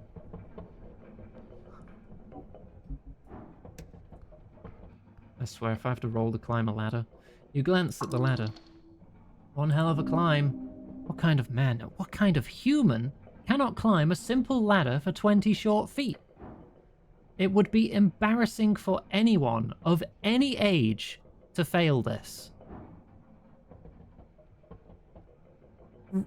Disadvantage? Why? Ah! Taking a confident step onto the ladder, you begin your climb. You close your eyes as you do in order to fully immerse yourself in the experience of changing your elevation. You're afraid, it's very high, yet your body remains calm. Wait, your left foot, it's not on the ladder anymore. That's not good. Your right foot, that's on the ladder, right? I'm afraid to say that no. Both of your feet have slipped off the ladder. The distant cry of a concerned goblin is far, far away from you now, as your entire being is fading into nothing on the floor of this random roller mill on Tolstad. Hold on, I'm dead? There's no need to fret. You've been given your due, this is it. This is the end of your stick. You are a servant of Earth, you've dedicated your entire adult life to serve him. This is not how you are rewarded. No. No. You are... No, I refuse this to end. Reach out. You refuse. Not like this. Grab onto anything I can. The world distorts around you. You were falling, then you were not. What did I do? Your body is on the verge of breaking. Every moment a painful reminder of the 1,000 others who failed just like you just did. You will not come out of this unscathed. I'm not dead anymore? No. No. What do you mean DC 98? 53? No. No. No. No. Huh? Attempt to pull the strings. You follow them as they dance. One seems to go good, but it is far away. Yet it is moving closer. By what force? Is it him? Take the string. Oh. Is anything permanent in a good man's quest? Huh? You are at the top of the ladder. Gods, you're slow. Can we get moving now? What the hell just happened? I just wanted to go up a damn ladder.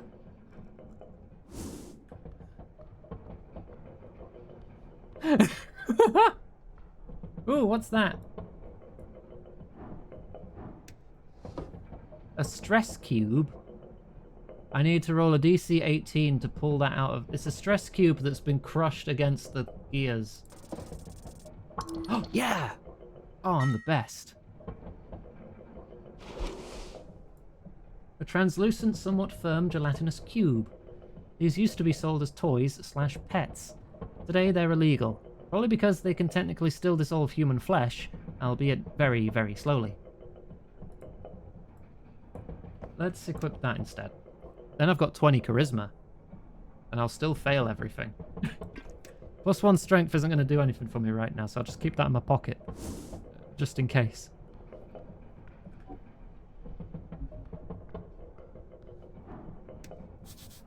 Bunch of site safety rules, and it says, if broken, contact your local union representative.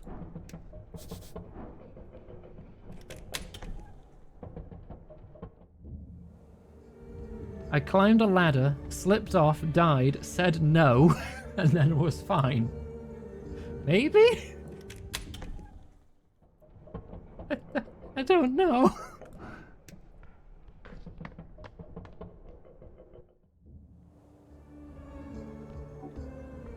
I'm on a roof. Ooh, what's that? A letter wedged in between roof tiles. Resistance note. Plus strength minus wisdom. A handwritten note entitled Important Notice. To Resistance members of Tolstad. What are they resisting? Read the note. Tonight's ting is cancelled. Meet up tonight on Water Lane instead. It's time to stop the chant.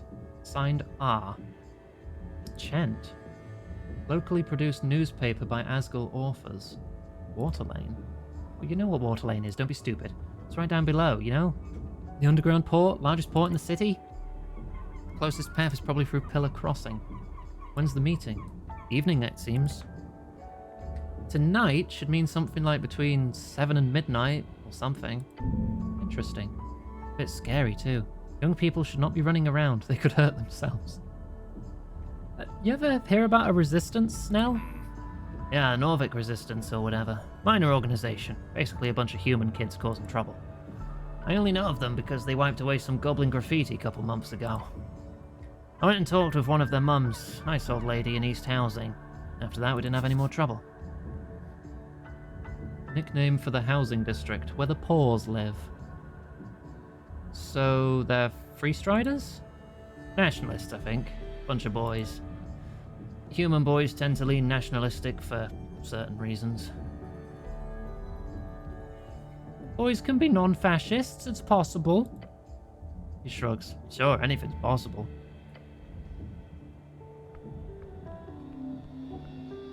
I know, humans do have a concerning leaning to fascism.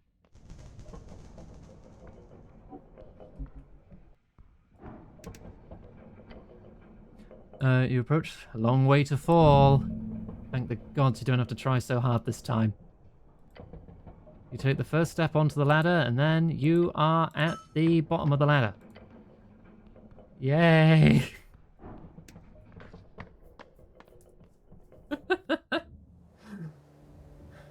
Save. Oh, I want the crab to kill me again.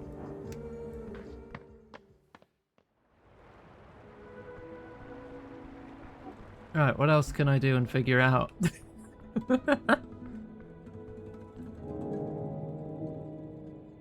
Val, time to have some water. Wow, thank you.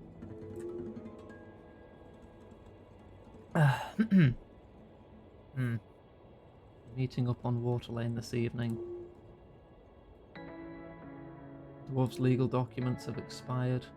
But I kind of want to help the dwarves, though, because they're Asgul. Doing it for the workers. I didn't go up here, did I? Or down there. Torna, first of the river guilds. Stairs down to the bustling docks, which I can't seem to take.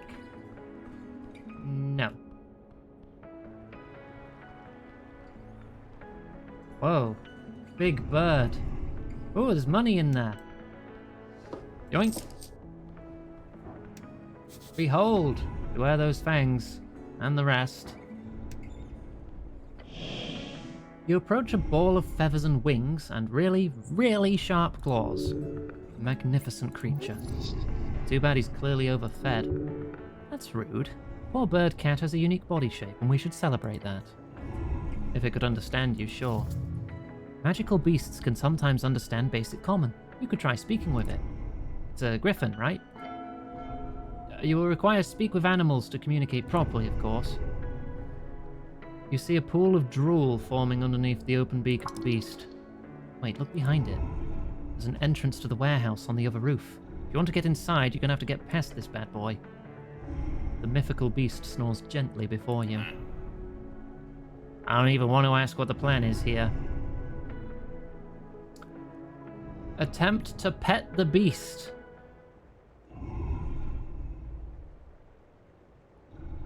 You go in and... pet... Ah!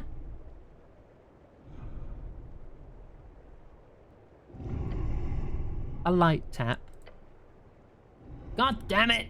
You hear your companion yell and rushing down to the street. Ow! Pain. The bones in your body cracking. Hard ground merging with your flesh. Oh, but you live. Oh, almost got it. That did not go so well. Perhaps another method shall work better. Gods be damned, what were you thinking? You hear Snell yell at you as he comes running down the street. The goblin eventually makes it down to you, gasping for air. It's good you're alive, but seriously, isn't there a saying about not waking a sleeping griffin? Don't do that again. Ow. Yeah, I just wanted to pet the creature. Why does nobody want me to pet it? Come on. Can I go in here? Barred shut. One of many free strider compounds in the city.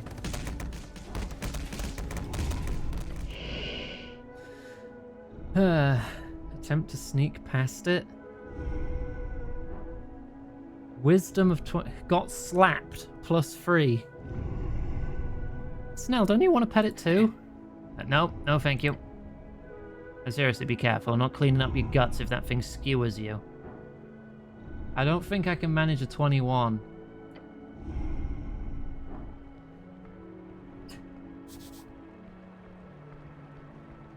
I would need to roll a 19 or a 20. 10% odds. No one can dismiss the dwarf's architectural genius. Excluding the anti-magic messaging, free striderism comes with great branding.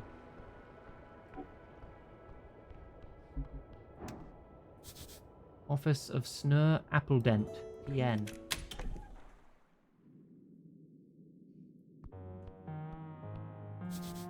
Children's drawings on the wall. Scholarly commendation of the Fordnip Commonwealth. Almost dead, but not yet. Yoink. Dream Patch, what's that? Can be used to recover 3rd level spell slots. Oh, it's like some magic bandage. Okay. Eat 1 apple.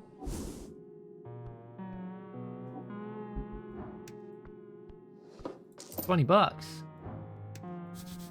Collection of books, political mostly. You see a collection of books from the philosophy canon, none of which you are really able to understand. Next to them, a line of famous political books, Asgalist Theory, Hedonists, The Dark Book of Shadow, Alexandro, many more. Hedonists, infamous group of activists and anarchists born toward the end of the Coast War. They stand for something, probably. Mostly they're known for inciting riots and playing with demonic forces. No free strider work. Disappointing. Let's have a look at the Dark Book of Shadow by the Shadow Lord. You pick up the black-covered tome. A faint tingle goes through your gloved hand. That's the most evil book I've ever seen. How'd they even get the cover to be that black? It's like a void. A memory lingers in this tome. If you open it, you shall recall. Open it despite its evil nature. Oh dear. The text is not dangerous. The pages show but a holy scripture of the Shadow Lord's lost religion, one of eternal servitude and the search for life in death. The Shadow Lord, an early walking god of the divine era, known for his legion of Death Knights and the grasp they hold over Old Diminor for close to a century. His city, Savalny, still stands today and is where the remaining Shadow Clerics gather. Old Diminor, a term for Diminor, often used to refer to the band before it was renamed Reeds during the end of the Coast War capitulation agreements. Sentence didn't end yet. Some say it with sarcasm, some say it with pride, some say it with fear. However, you remember it well. This was the first book you were ordered to study as punishment for your idiotic behavior at the towers. You remember your first journey towards the esoteric.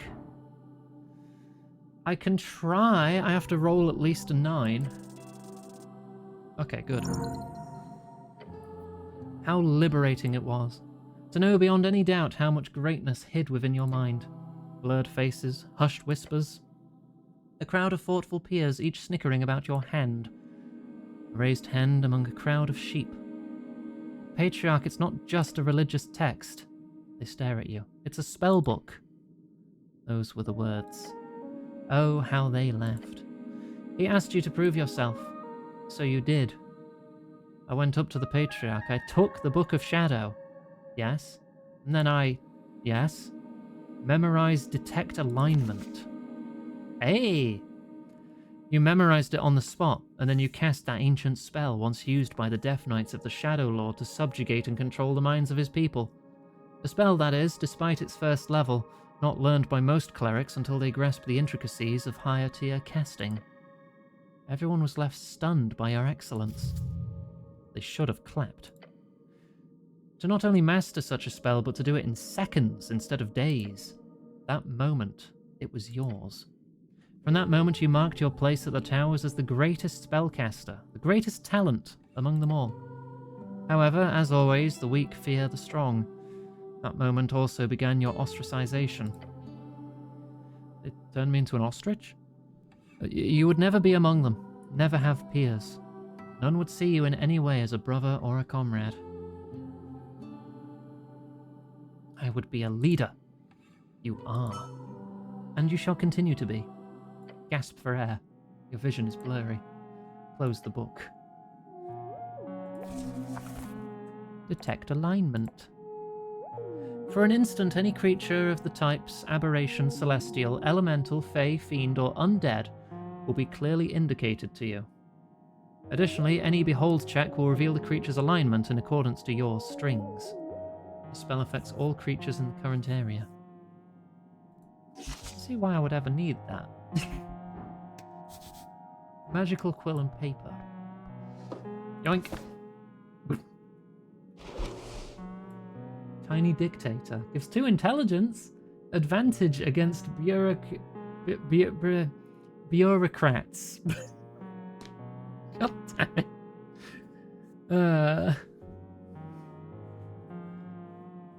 You're smart, Kusi. See, this is why you're the smart one, and I have 7 intelligence. Or 6 intelligence. I'm getting +1 from the watch. Does this equip in the book slot? It's an accessory. Okay. My current accessories are +1 dex, +1 wisdom and charisma. Keep that one on. So I swap out the rod with the tiny dictator. Now I've got 9 intelligence and only a -1. Or do I lean into full cleric bimbo and never improve my intelligence if I can avoid it? It is tempting. It's funny. It is temptingly funny. Let's go back down to 7.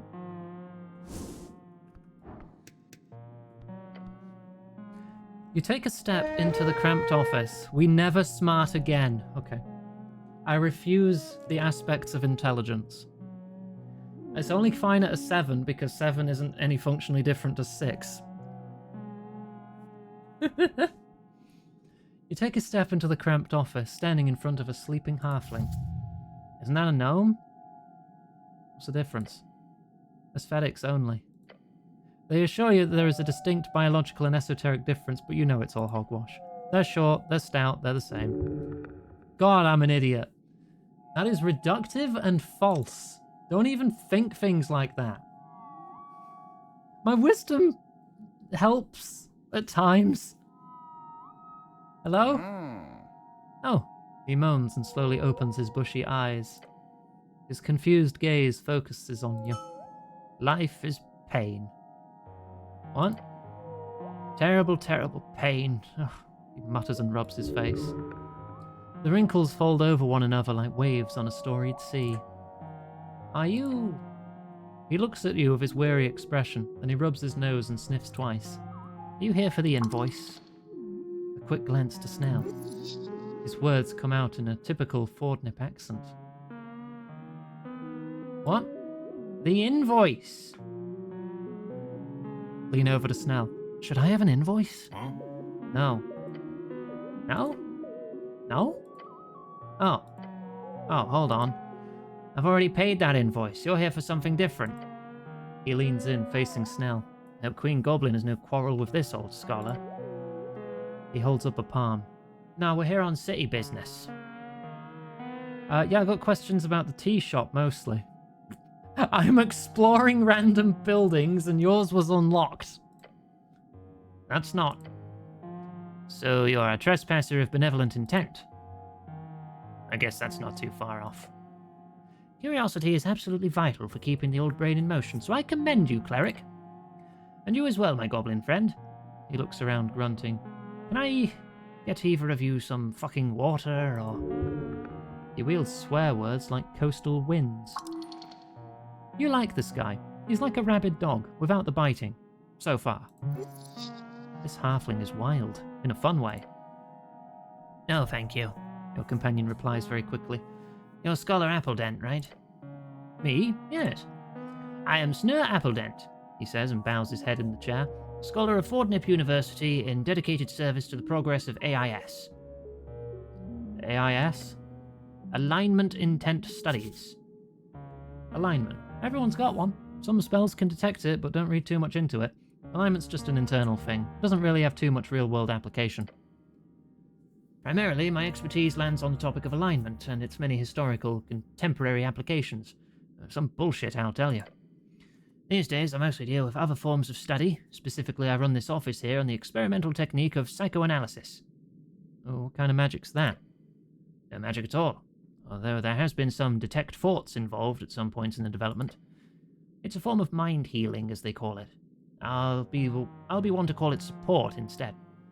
It's essentially the idea that the mental present is shaped by the mental past, and that through dialogue or unreleased unconscious ghosts can be vanquished. An exorcism? Almost. While the ghosts are metaphorical, it's really not that different from the expulsion of a necrotic possession. A Reedian friend of mine once told me this joke, and I apologise if it's too vulgar for your taste, but he sputters out the words through little chortles. Listen to vulgar joke. Right. A cleric, an arcanist, and a rogue delve into the lair of a succubus. The fiend defeats all three men, throwing them into her dungeon. She grows to fancy them, so she offers them a choice. For each man who can successfully satisfy her, she will let that man go. Otherwise, he speaks with little fits of laughter in between, she ends them, so to say. This is going to be a long tale. You actually haven't heard this one. Gained experience. Nod along. So the three adventurers debate in which order to go. Eventually the rogue and arcanist decide the cleric should go first, as he is a virgin and will be least likely to increase her standards. Your goblin companion rubs his eyes as he listens to the joke. The cleric, being divine and so on, prays to his goal and goes to the fiend's bedchambers. He comes out 10 minutes later, completely unharmed, gives a thumbs up to his two friends, who of course both feel a great sense of relief. The arcanist goes in next, confident and arrogant. If the cleric could do it, the fiend must be easy. Within minutes, his bones roll out of the bedchamber entrance, the man having been incinerated by hellish flames. The rogue is horrified, but realizes, obviously the arcanist overestimated his abilities, so he carefully enters the bedchamber, ready to put every ounce of effort into it. Less than a minute later, screams erupt from the bedchamber, and the rogue's lifeless corpse falls out of the entrance. The cleric prays for the souls of his comrades and gathers their remains for burial. The succubus steps out, smoking a cigarette. She tells the cleric, your friends were truly terrible. They were just fumbling about down there, at least you managed to touch it a little. To which the cleric responds, you're truly an awful creature, and I'll pray for your presence to be exorcised from this plane of existence every day until the day I die. Then before he walks away, the cleric also adds, but I did heal that horrible wound you had between your legs. Hopefully that makes you less evil in the future. The goblin lets out a slight gust of wind through his nose. Did she just cast mend on her? Oh. Right. I don't get it. Oh. The halfling chortles loudly. My kind of humour, you might say. In short, you can view the succubus as an evil in the world which religious fervour would pray to repair. However, such reparation could often lead to a not-so-optimal path. He keeps on laughing. Or most simply, you could say it's a basic allegory for alignment itself. The cleric meant well for all intents, but his actions cost the lives of both his comrades. Is that evil, or is it good? And so on. Either way, psychoanalysis. Yes, that's what we were talking about. It's about your feelings, thoughts, memories, choices you've made, things that have happened to you. It can bog you down, so to say. And the goal in my clinical practice is to root that out in my patients' minds and help make them aware of repressed negative baggage, if you will. So one can move forward more speedily. It sounds like removing a curse of the mind. In a metaphorical sense, yes. But it's not the only thing I work on here. Currently exploring the dream of animus. Dream of man and woman. What a pervert. You like this guy. You dream about men and women? Sometimes. But the dream is just a concept of understanding gender ideologues. Words. Beyond that, I also focus a lot on my own unverified theories. He slaps his knees and grins. Folk spirit. Have you heard of it? Sounds like a collective folk view on morality. Is that some kind of unified moral or ethical code of a people or culture? No, it's... He leans back and squints. That's not actually that far off. You've got a head on you, cleric. The folk spirit is the working title for my new thesis. Most of it is, if you excuse my Anuran, fucking bullshit. But in short, it's about how each folk share a number of core communal archetypes or myths. I've travelled around the coast to collect as many tales, writing down thousands of stories previously only passed down orally. All to see how well my theory holds up in the minds of so many folk. He clears his throat and leans back into his chair. Apologies, I'm ranting here. Let's put a stop to it. What do you want, cleric? Can you give me some mind healing? Of course. I am, however, a bit swamped in work right now. I'll get you a booked slot. I have time after the election. You should come visit then. Well, you can't do it now? Yeah, I'm afraid I cannot. Truth be told, I'm very overworked. I'm struggling with a certain topic. He makes a noise that might once have been a cough. The old man is frustrated. He's trying to avoid even thinking about it. What? I'm focusing on a specific idea of cividics. The idea of two opposite faces of your ego, masculine and feminine. But I just can't seem to get past a certain hurdle, or obstacle. Explain. You see, there is a work called Book of the Mind. It is, in my opinion, cividics' masterpiece in the figurative sense. Is it like a secret book in a dungeon? Oh, no, I own several copies. There's a rare edition of this book which contains a rumored so-called final foreword from Cividics himself. In his foreword, he apparently reveals a revelation about his categorization of the psyche, specifically on the topic of gender. I'm concerned where this may go. Truly eldritch knowledge. Okay. Might be nothing, but it would be highly interesting to get my grubby hands on it. He leans in and whispers. More importantly, it would bring me great pleasure to know how much Cividics would be spinning in whatever Phazenian mass grave he's buried in if he knew a halfling like myself was pioneering in his footsteps. You want to develop his ideas further? Yes, that's the idea. He leans back in his chair. This final 6th edition of the book was only printed in 10 copies. The publisher then hiked up the price in order to sell it to collectors. Those collectors have then spent the last 3 decades using these copies as a form of investment, making sure to keep the content of that foreword a tightly guarded secret. A scholar's word should be freely available. Nothing's ever free, even if it's free. So what, you want me to find a rare book? He nods. I drank a bit much the other night, and in my desperation I paid a diviner to cast Locate Object for me. I didn't expect anything, and it was very expensive. However, she actually found it. A copy of the 6th edition Book of the Mind is here, very close to Water Lane View. And she even told me the exact direction. He points to the floor. About 40 meters, straight down. Meters? Right. Something like 100 feet, 150 maybe. Sorry, the diviner was a free strider. You know how they're like in Reeds, silly decimal people. It's in the city below? Yes, exactly. You trust them? Well, trust might be a bit strong of a word. But she was connected to the free striders, and while they are ruthless capitalists, they would not keep a scam artist around. Or if they did, it would be very funny, of course. What was her name? Lisa, I believe. He sniffs. Used to have a hut on top of the Free Strider building. Wandered away, I think. Wandered? He makes little walking motions with his fingers. Skedoodled, as they say. That's very strange. She seemed kind. I hope she stops working for those fucking parasites. Sounds like a quest. Sure, why not? So many side quests, Snell mutters to himself. Delve into the dangerous tunnels below and get me that book. Don't get yourself killed, and in exchange I will, oh, what the fuck kind of reward do you want? Heal my broken mind. Impossible. No one can fix another's mind. I can promise support, but no guarantee. Choose something else. I don't know, do you have a magic item or something? I have books in droves. You know what? He says and snaps his fingers. The book itself. It's expensive and probably magical in some sense. Get me the book, let me take a look at that foreword, and you keep the book afterwards. That's still a quest, right?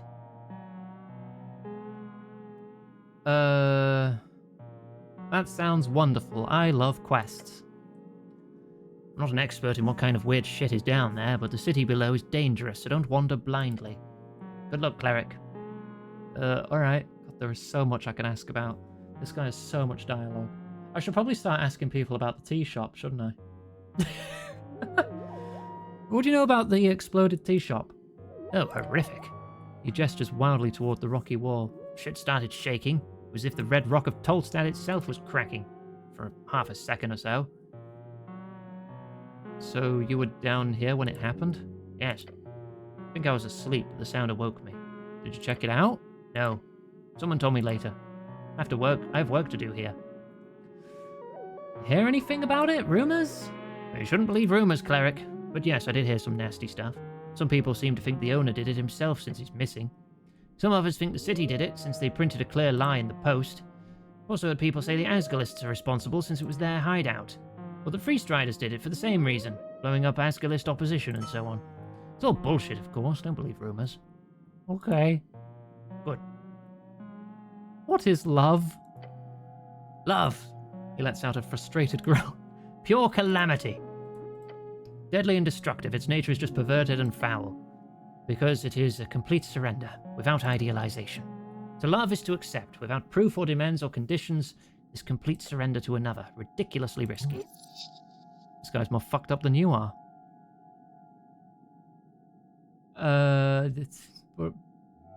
Yeah, fuck love, fist bump. Yes! He bumps your fist. Fuck it right away! Then he takes a breath, calming himself down for the punchline. Love is a completely unpredictable and dangerous encounter. And I have yet to meet a sentient folk which is not afflicted by it. And interestingly enough, I see no difference. It is universal. Elf love, halfling love, devil love. Yeah, I know what an elf is. True love is always irrational. It is finding the perfect inside of the imperfect and falling entirely into it, swallowed by it. Some folk might act out in different ways, depending on their communal nature or biological urges. But if you are one of the few who do not need it, good, be happy. If you are not, then good luck, and may the gods bless your soul. Okay. I'm gonna go now. There's so much dialogue with everyone. At least I didn't take any damage. Is there anything back here? Deep groaning, the bell of Water Lane.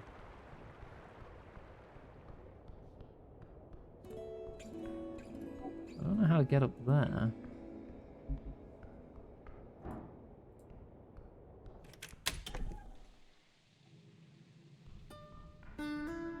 Not sure where to go now.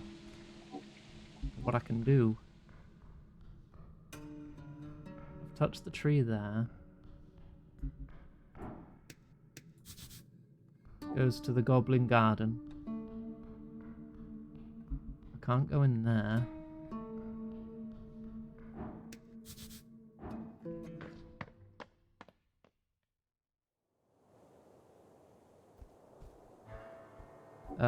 Do I try to climb the tree again? Wait, what? The tree is a strength check, right?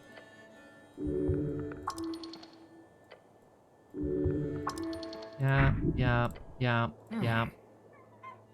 I can't see it until I attempt it. I'd have to roll another fate coin as well. It was Dex? Was it? Are you sure? Because I'm pretty good at Dex. I could have sworn it was strength. And I've only got an item that gives +1, so it wouldn't give me a bonus regardless.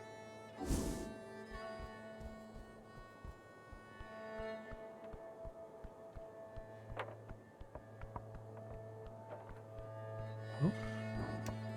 What's in here? Money!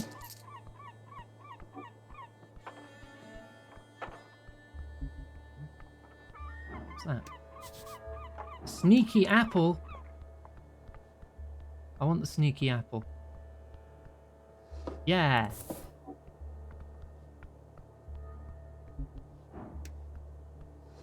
Bucket. +2 strength. -2 wisdom. Bucket.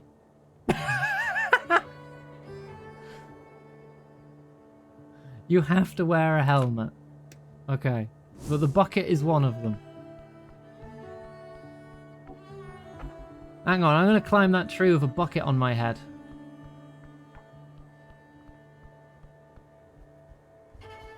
Save in case I die horribly. I am the bucket cleric.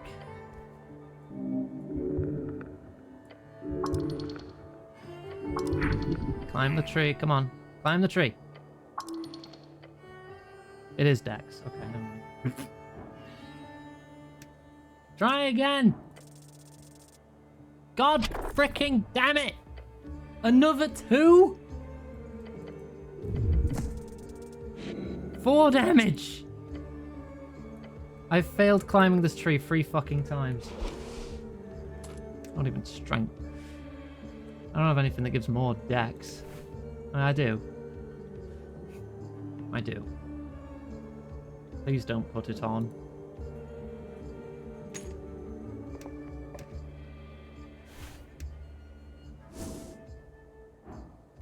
I'm stubborn now. I'm stubborn.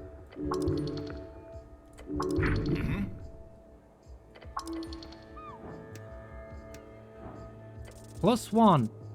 I fucking...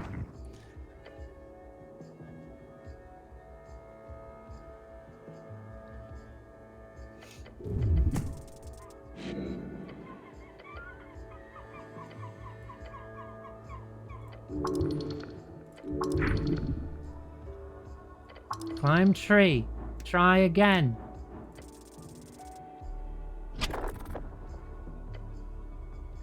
If you could see my hands in my face right now.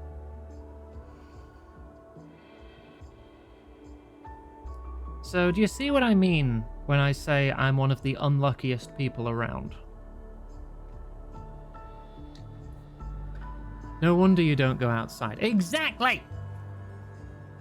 I have negative luck. And now I'm dead.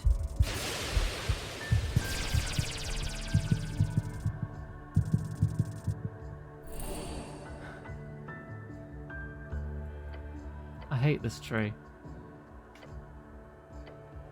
Guess what? I'm going again.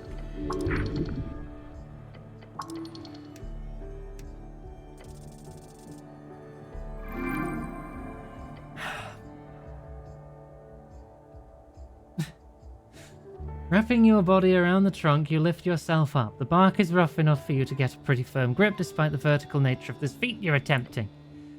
One foot and hand movement after another, each holding on to dear life. You take a deep breath and reach up, finally getting a hold of one of the upper branches.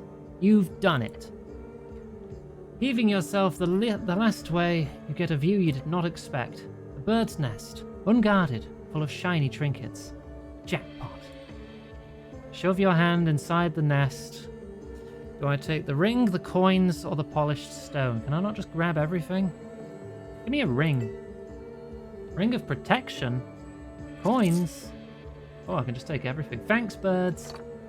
And then I get one of my shards back.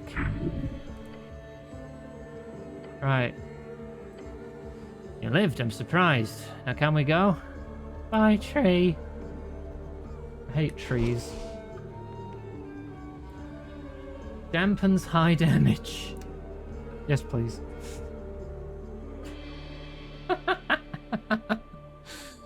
Oh, I could have used that earlier, couldn't I?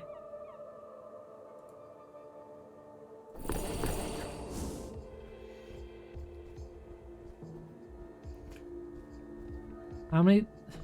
I failed like 4 times there, I think. Tucked away bird nest. Out of reach. Got some eggs in it. You spot something shiny. Appears unguarded. Scary beasts, those gulls, but whoever made this nest isn't around, so... Could you imagine the goodies? Could be worth to climb out.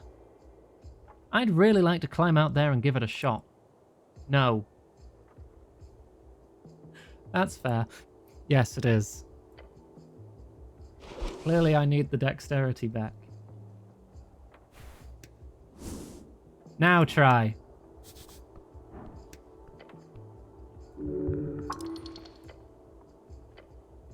Come on, just a little frill. Push it despite my groaning I can't save in dialogue. No, you will die. I fell into the river once, why not twice? Your gut twists at the thought of tumbling down those red rocks. Stop this, you have nothing to gain. Nothing? No, that's just not true. Your job is self-preservation. This is not it. Self-preservation becomes a lot easier with coin. Gotta risk a little to gain a lot. Nothing to gain here except another death. Boring. So very boring. But could be worth the reward, right? It really could be. Then go for it. You know you can do it. You're as nimble as an Allegrian cat. You're as fast as a tumbling Vorgeni screamer. A type of bard, known for shouting spells through valleys and across floating landscapes. You can do this. Oh. Oh no. Do it! You begin the climb. Hands gripped around the ancient stone, feet slipping, eyes searching. Can you reach? Of course you can. You can reach anything you set your mind to.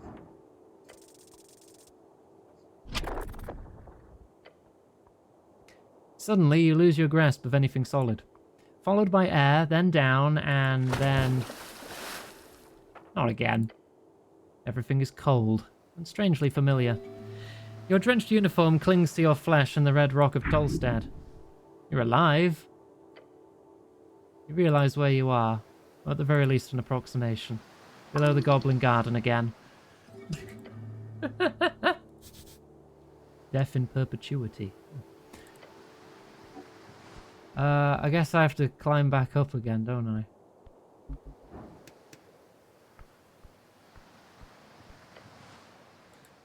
Alright, only way up.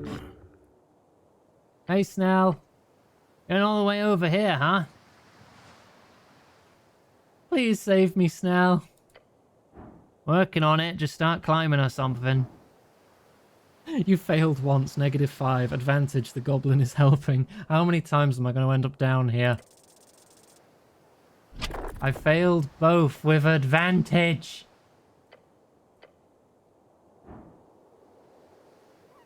Try again. I failed both again. I only need a 10. No, there doesn't seem to be anything bad happening from failing, though. There. Pull yourself upward.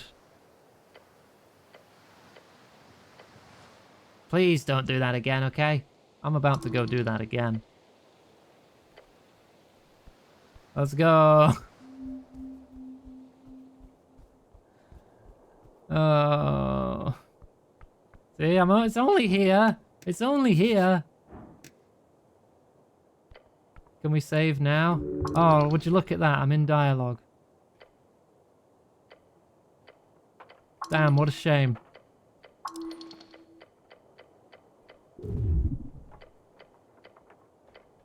I can reach it. I can do it. I can't do it. It's going to take a minute to get back again.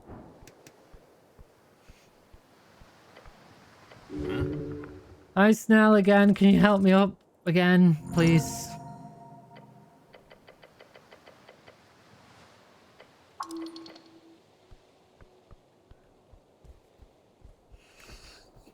Why am I so unlucky? There, I saved. I already said I'm not save scumming, though. And this doesn't actually cause me any damage. So it's just a matter of time. And that time is now.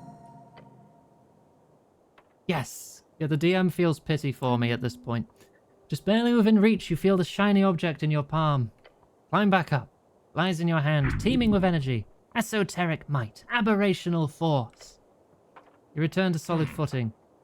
Nice. Was it worth risking your life? Hells yeah. What was it? Obsidian amulet. Advantage against aberrations. Gives constitution and charisma. Cool. I mean, this gives 1 intelligence. But advantage in esoteric events. That +1 dex there isn't helping me. So let's put that on just to get advantage in more kinds of events. I do not have a weapon. Oh, there's something I can click on there. What is this? Huh? I spy something. I must go find it. What is this? Oh, it's $4. Alright. This walkway does not follow the Safety Council standards of 22. This takes gut. Okay. Esoteric effect in place here, stopping rainwater.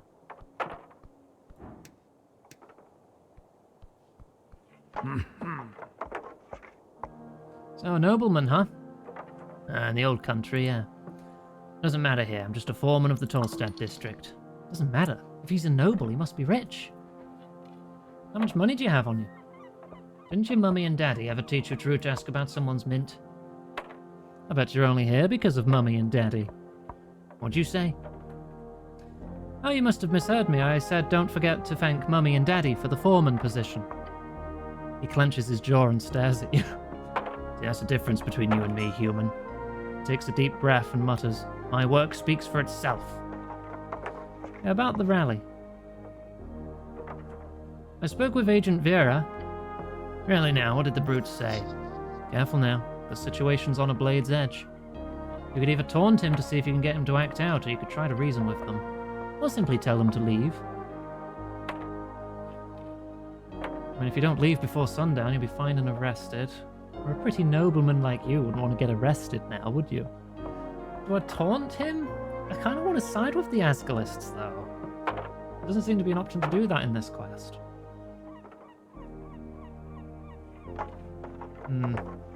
Try reasoning is more like charisma. Let's try that, I guess. If you don't leave before sundown, you'll be fined and arrested. Oh yeah? You do the honors then, Mr. Cleric Cityman. You hear chuckles among the dwarves.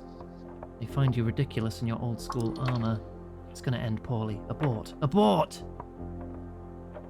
Yeah, I will. Oh really? You hear chuckles from the dwarves.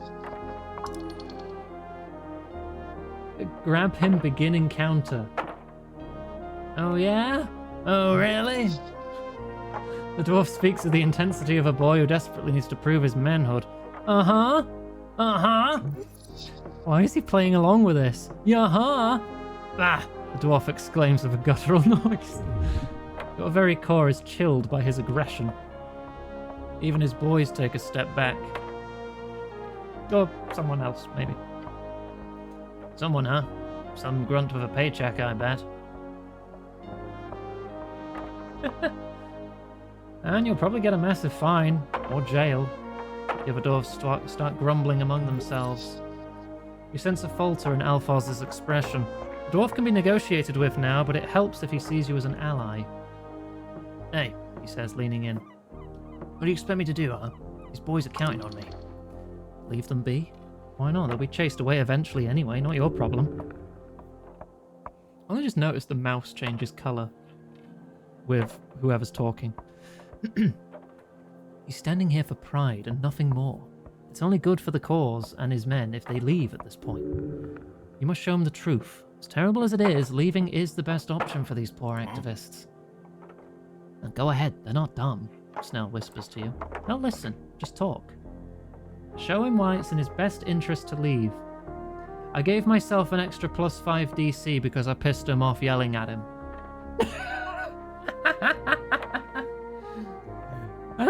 But I've got okay wisdom. I've got +1. Try. You search the possible things you could say to narrow it down. Dwarf is clearly in a sensitive situation. He needs to appear a strong leader, one standing against tyranny. The cause will be better off with you a free man. Wow. Needs to appear a strong leader. Feet. Wow. The cause will be better off with you a free man. As the dwarves listen to your words, some of them just scoffing, Snell steps in. Look, he's a city schemer like any other, but right now he's talking sense. Surprisingly enough. You see thoughts starting to swirl behind the dwarf's dark eyes. He turns to his companions and raises a hand. Boys, we're leaving. Disgruntled as they are, none of them complain too much as they pack up their tools and grab their green banner. Before setting off, Alphonse gives you a stern look. You're a strange lad, but I see you're nothing like her. If you do want to do some real good on Tolstad, then join us. Find us down on the crossing. He nods and walks away with his band of unhappy dwarves. Finally got rid of him. Oh, let's talk to the orc again. Hammer? Oh, my first weapon. Advantage in situations where you might need a hammer. Okay. Hammer. Yay!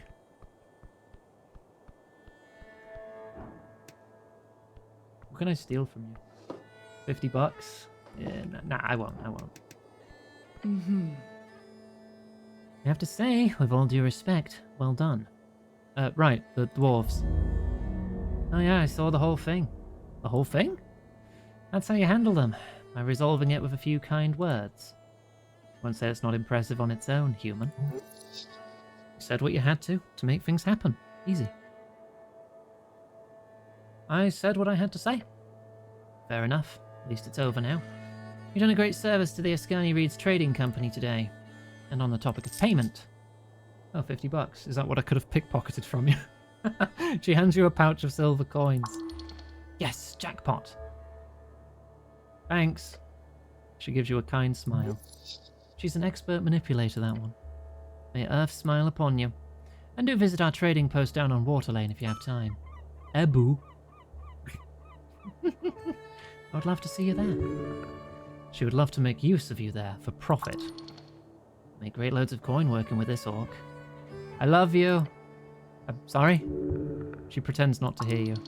Oh, fuck. Back up, quick, change the subject. It grumbles, the lowest part of your gut. It turns. No, don't let this terrifically handsome woman know the truth. I said I love this weather we're having. She laughs, wiping some sweat off her forehead. Yes, of course. Good day, cleric. He clicks his tongue once it's just the two of you left on the circle square. Don't like this. It's trouble. Bunch of trouble. Quest complete.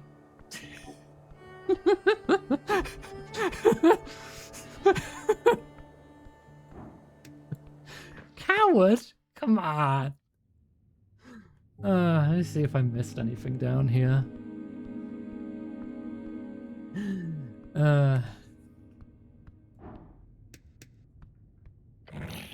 Hello, kobold. Master say you behave. I have questions for you. Short question, go. Can I borrow your crossbow? Human is kidding? Not funny. You just make greater use of it than this puny creature. Just take it. Try to convince the kobold. The kobold stares at you. How do we do this? Appeal to his better nature? I don't fucking know. Find a reasonable argument, probably with a lie. -4 DC, I baffled him with my madness. I confused him because I'm freaking weird.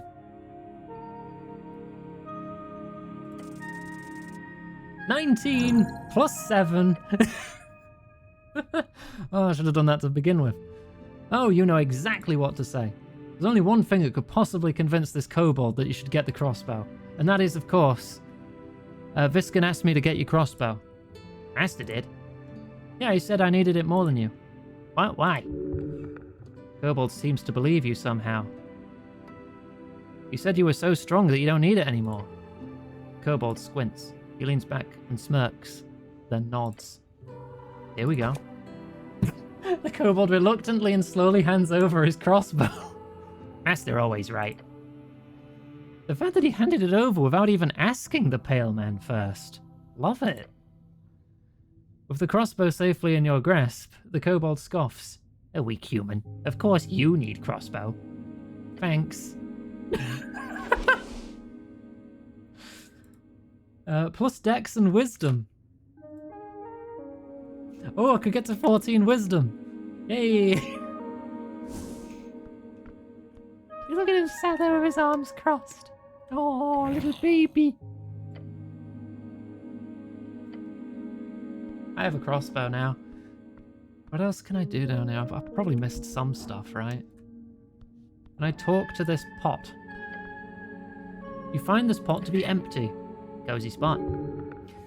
The pot was recently emptied. You can see the remnants of dust. Not corpse dust, is it? There is fear. You must grow sturdier. What do you mean? Can I do something with the pot if I have high constitution or something? I just convinced Greb to give you its gun. I don't think I have much that will really give me enough constitution to pass that. I can get +1 from the hammer, but that's strength if I put a bucket on my head. What can I pinch from your pocket? Charm person? Wait, that one doesn't have a DC attached to it. Can I just... Alright. New spell. You attempt to charm a humanoid you can see within range. It must make a wisdom save, and does so with advantage if you or your companions are fighting it. If it fails the save, it is charmed until the spell ends, or until you or your companions do anything harmful to it.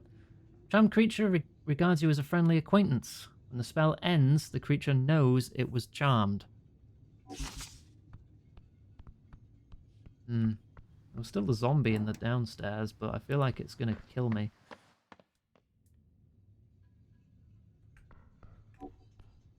There's stuff down here. Oh, never mind. The zombie's gone.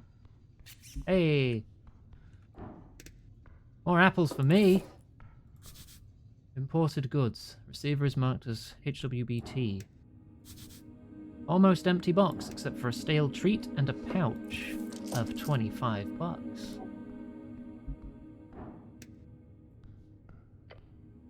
You approach a crate full of sand. They've imported sand? To Norvik? For what? Glass blowing? Hey Snell, what's up with this weird crate of sand? Huh? The goblin glances over at what you're doing. Let's see, that's, his eyes shoot open very, very wide. Nope, back off, right now! He pushes you away from it. Listen to him, he's above you. Oh, do as he says. As the two of you are a few steps away from the crate, he takes a breath. That, cleric, is a crate of mosquito sand. Without explaining further, the goblin sneaks up behind the crate and grabs the lid. Moving more carefully than you've ever seen him move before, he gently places the lid on top of the crate once more. Something must have startled it to make it push open the lid like that. He wipes some sweat from his brow. What would it have done to me if... from what I understand, it would have choked you, drained you of blood, and slowly mushed you inside that crate. Sounds like a good weekend. Now let's leave it the fuck alone. Okay. Is that a broken sword? Yeah, it's a broken sword. Plus strength minus wisdom. So many stat items. It's a good thing I had you with me.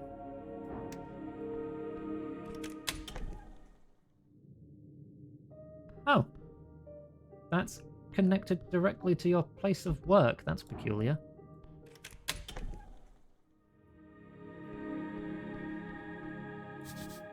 Glow glass. Very common magic item.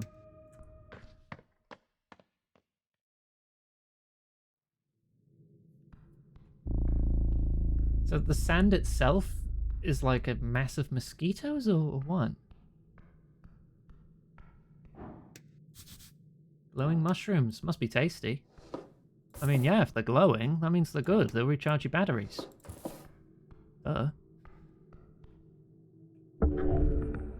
Taking a step forward, you touch a thin cord. Something soft latches itself around your ankle. A contraption is now in motion. What is that, a snake or something? Trap! It's a trap! Avoid the trap! We're not avoiding that trap! Ow! It tightens around your boot. With a violent tug, you're forced to the ground, hitting the back of your head on the steps. Before you can even react, your entire body has been dragged over the edge. Cleric! Flail and scream. You're falling, but not far. With a painful snap, your descent is stopped, and now you're simply left hanging. Look up at the rope. You see how it's connected to a series of pitons wedged below and in the side of the stone walkway. Next to you is a hanging rock, acting as a counterweight. You had no chance of noticing it before it went off either. The trigger must have been a hair-fine cord or something. Give you less than a second to react. Seems like I'm in a bit of a pickle. The goblin leans out over the edge with a frown. Mechanism's below, I can't reach it. I can try to grab you once you make it up here, but you gotta do most of the work yourself. That sounds lovely, thanks. Don't talk, just focus on climbing. How long can I hang like this? Not long. Your skull is pooling. Within minutes, you'll lose control of your mind. Attempt to pull self up. Snell will help. There's no time. Push! 2. Absolute failure. A deep breath. You heave yourself forward, grabbing the rope attached to your ankle. Your muscles strain. I take another 4 damage. Your weight is too much. You've been hanging here too long. Ow! You must try again. One more time, cleric. Not telling the old lady you died on my watch. It got easier. Oh, joy. Final deep breath. You feel the numbness spread as you heave upwards, one gloved hand grabbing the rope, then another. Through sheer power, you pull your entire body weight upwards, climbing higher and higher until a green claw grabs your hand. Your goblin companion groans as he helps you up. You roll over the edge. Get the rope off. Your fingers dart around your ankle, desperate to remove the latched rope. You rip it off and toss it to the side. Free. Safe. Alive. Laugh like a madman. Your laughter rings out in the empty chasm below. Have you lost it or what? Never had it. You take a deep breath. Air fills your lungs. You're alive. Thank you, Snell. He nods. That's a nasty trap. Don't think I would have noticed it either. Her companion looks disturbed. Still, don't let that happen again. Check the rope. Extremely sturdy, thick, soft to the touch. You do not know the name of this material. Must be exotic. At the knots you see a series of burned-in letters. Someone's left a message on the ends of the rope itself. Behold Bulbaslop. Crade. Creepy. I know what that means, but I don't like the look of it. Really, really don't. Yeah, let's go, shall we? Let's have a little treat. Maybe an apple. And save in case I die immediately. Let's progress slowly and carefully. Hi, Mum.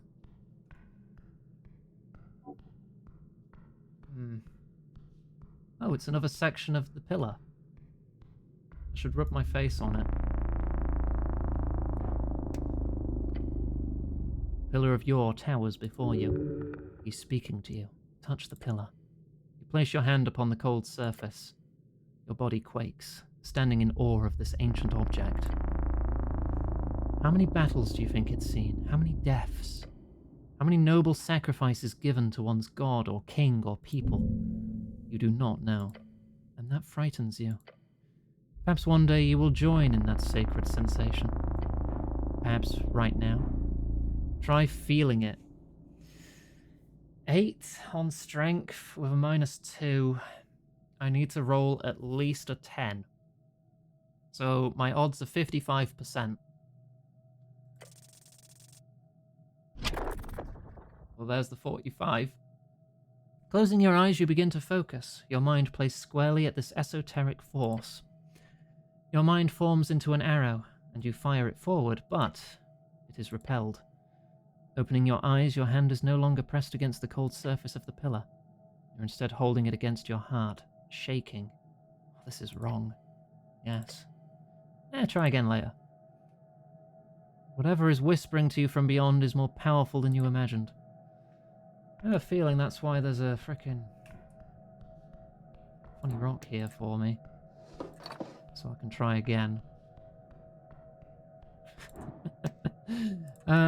Strength. Bucket. That's 8 strengths. It's only -1 now. Sword. Cube. There, now I'm at 10 strength. Now I no longer have a negative. I've become the Bucket Knight. Touch the pillar.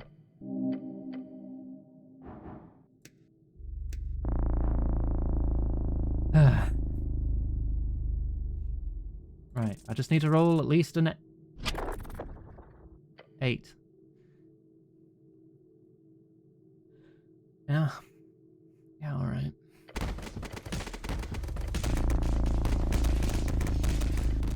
Try again.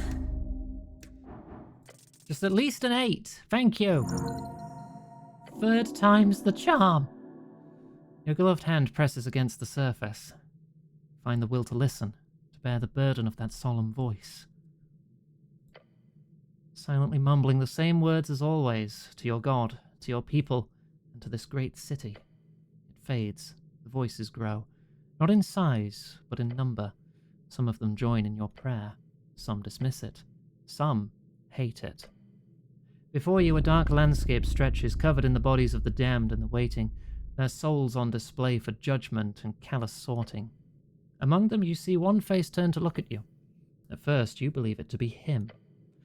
Then you understand, as the man who appears to be both younger and older gives you the kind of look of regret a father would have on seeing the return of a lost child. He turns to face the stairs. You watch him go. Again. Again. Again. Your heart is racing, blood pumping. You get a grip. The vision has faded. Whatever you saw, it quickly disappears deep into your skull. The pillar does not whisper. It screams. Go down. Further down. You understand plainly there is more to investigate, further below.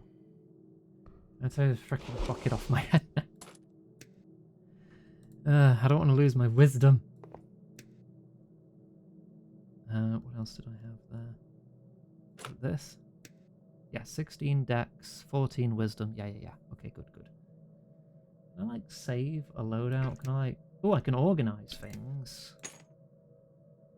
Okay, so I can put my strength items near each other. That's just negative intelligence. That's going into deep storage. That as well. Money and food at the top. Recover spell slots. This is deep storage as well, because it's not worth equipping. Health at the top. Spell slots. Bucket is strength. It's also health.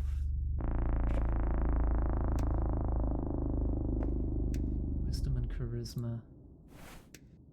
Dex, negative charisma. Plus con. Funny ring. Plus strength. Oh, I had another strength item. That's plus intelligence. There.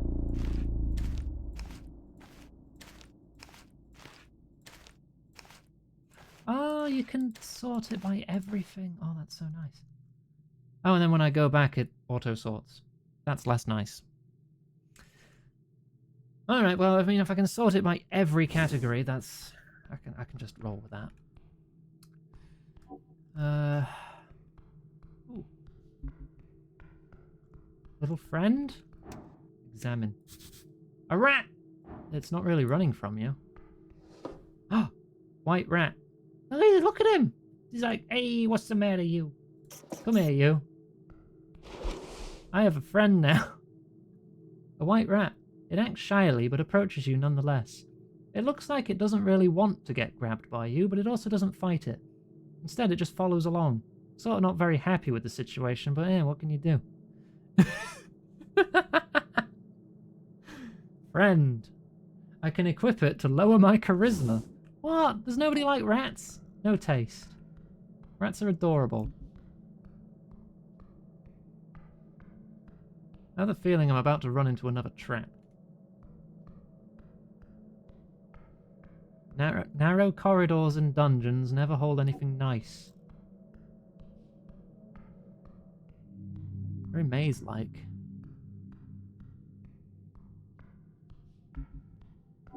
Nothing's highlighting when I move. Okay, what's this? Something shiny. Incense and money. Oh, there's people here. You could hop down here. Calendar. It's out of date. Really? Embedded upon this altar, you see a circular stone slab. Been propped up. This is a survey site. It reminds you of a copper calendar, but far, far older. Various glyphs on the surface denote not a language, but rather sigils, it seems. Decipher the current day. You cannot do that. It's clearly broken. Oh. Yeah, it's a useless piece of technology, if you feel it is worthy of such a term. Damn, I'm too stupid to figure it out. You glance at the step. It's a descent of approximately 50 inches. These ancient bricks look like they could scuff you. Badly. Look it over. You see a dwarf, hearing grunts as he swings a pickaxe at the ruins in the corner. No point in having a conversation at this distance. Time to get closer. Won't be a problem, right? Well, I'm more dexterous than I am strongfliness. An esoteric tingle leads me astray. Oh, not again. Wait, do I have the pocket watch equipped? I do. Do I have anything else that gives dex? Just the cloak. But that wouldn't give me a +1, so currently as good as I can get dex-wise. Alright, attempt to step down in a manly stride or in a smarter way. Let's try and do it smart. We're good. Taking a careful step onto the stone, you begin your descent. Keeping your balance in check, you shift your weight appropriately. Smart thinking, using your dexterity instead of brute force. This is the wise choice. Your feet find purchase. Stable. Controlled. You are at the bottom of the step. God, you're slow. Can we get moving? I wonder if that would have caused, like, another near-death experience, like on the ladder if I failed. Considering that was also esoteric disadvantage. That's a goofy-looking cat.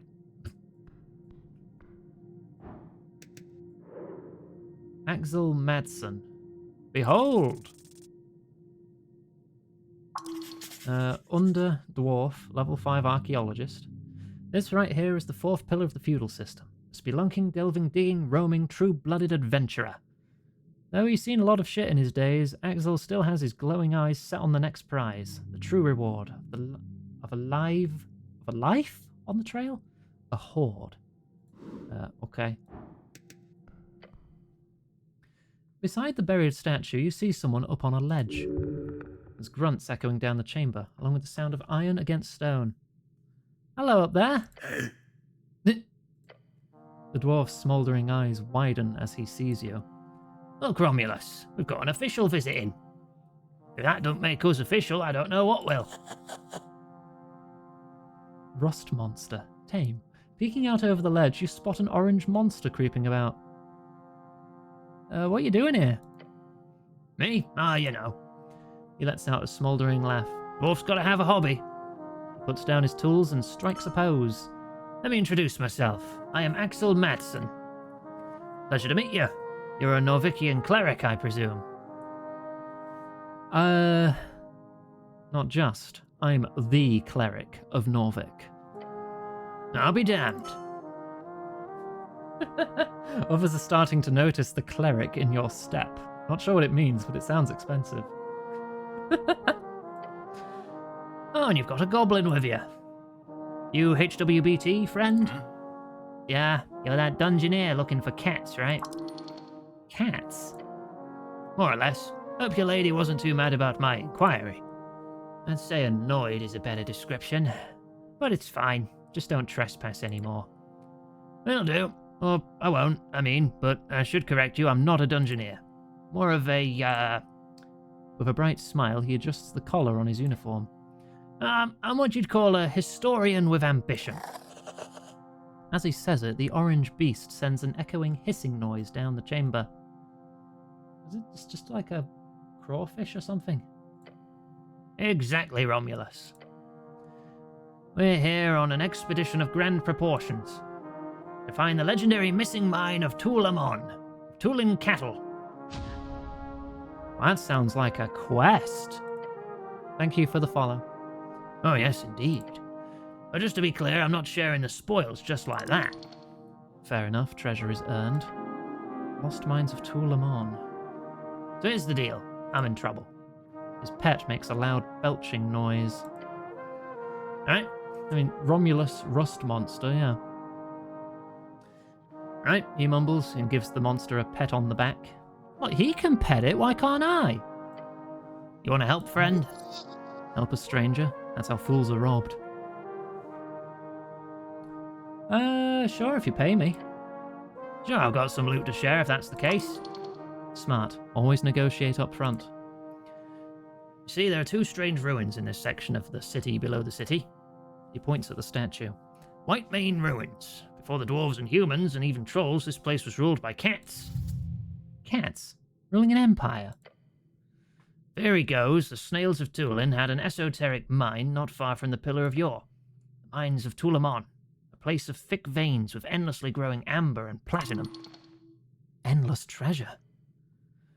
But the walking god of the White Mane, for whatever reason, sealed it shut at some point, according to legends. Walking god. A term used to describe the divine avatars who rose and fell in around the divine era. Most major religions on the coast today are built around these figures, and their influence can be felt everywhere.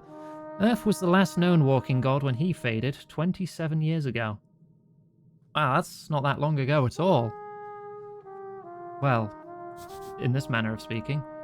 Divine era, third of 5 eras, when the first gods were born out of mortal folk, and power began to entirely fall into their wonderful and fragile hands.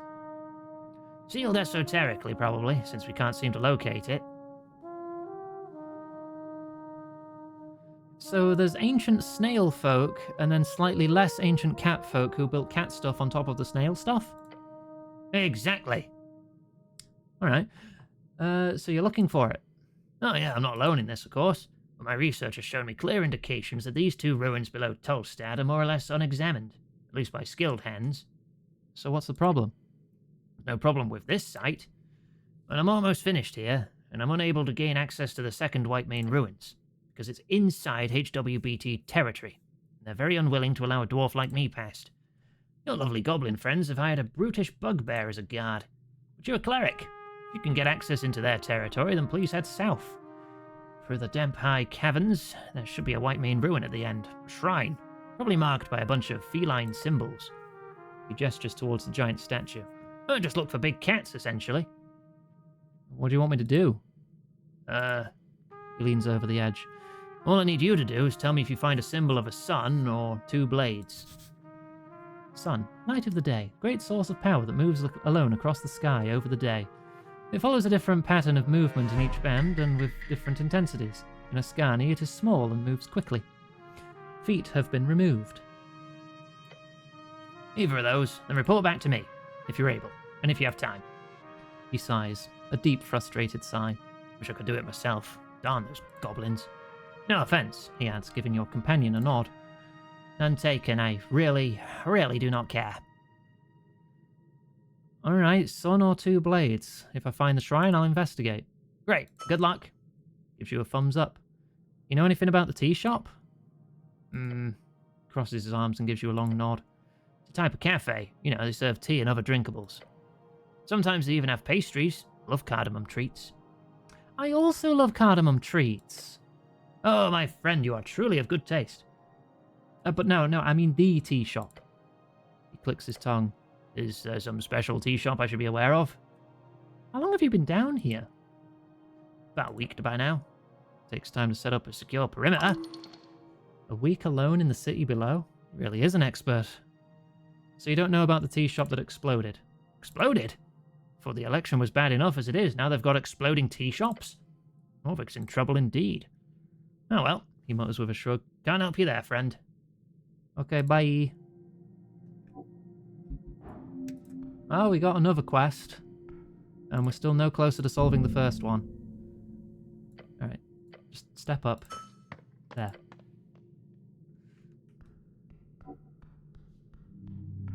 I know this corridor is safe at least. Unless I just somehow managed to miss a trap. That would have been pretty bad.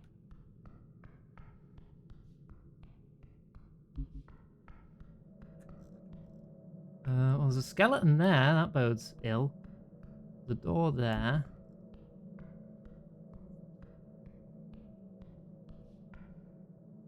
Yeah.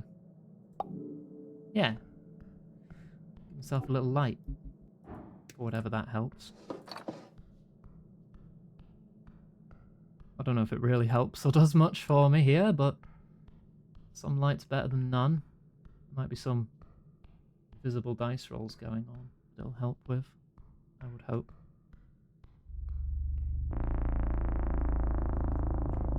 Here. Oh. Val, time to have some water. Water. Everything suddenly goes very, I can't save in dialogue. Suddenly goes very, very tight. You've been swallowed. What's going on here? You can neither move nor breathe. Cleric, you okay? You hear your companion's voice faint as if he was far, far away. This is possibly quite terrible. Hold on. You're not just playing around? I can't move. Oh no. Oh no, no, no, no. Stop playing around. Stopping like that reminds me of that time that the goblin takes a step closer to you before jolting back. All around you, acidic gel. Cube, slang for gelatinous cube. Cube! Ah!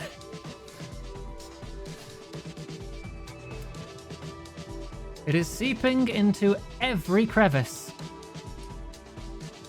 Oh, by earth, that burns. Everyone knows about these. A gelatinous cube. You're statistically likely to die here and now. No, not like this. Not in this terribly embarrassing way. What kind of idiot just walks into a cube? Cleric, you hear the goblin's voice faintly behind you. Listen to me. I don't know why, but the cube ain't aggressive. It tosses in a rope that quickly gets sucked into the mess. Push a bit closer to the edge, grab the rope, and I'll help you out. The rope doesn't get nearly close enough for you to easily take it, but if you can get to it, you might live. Listen to his voice. 22? The goblin knows this horror. He does not want you to be dissolved. I don't think this is possible. Given that it also says impossible. I have a -2.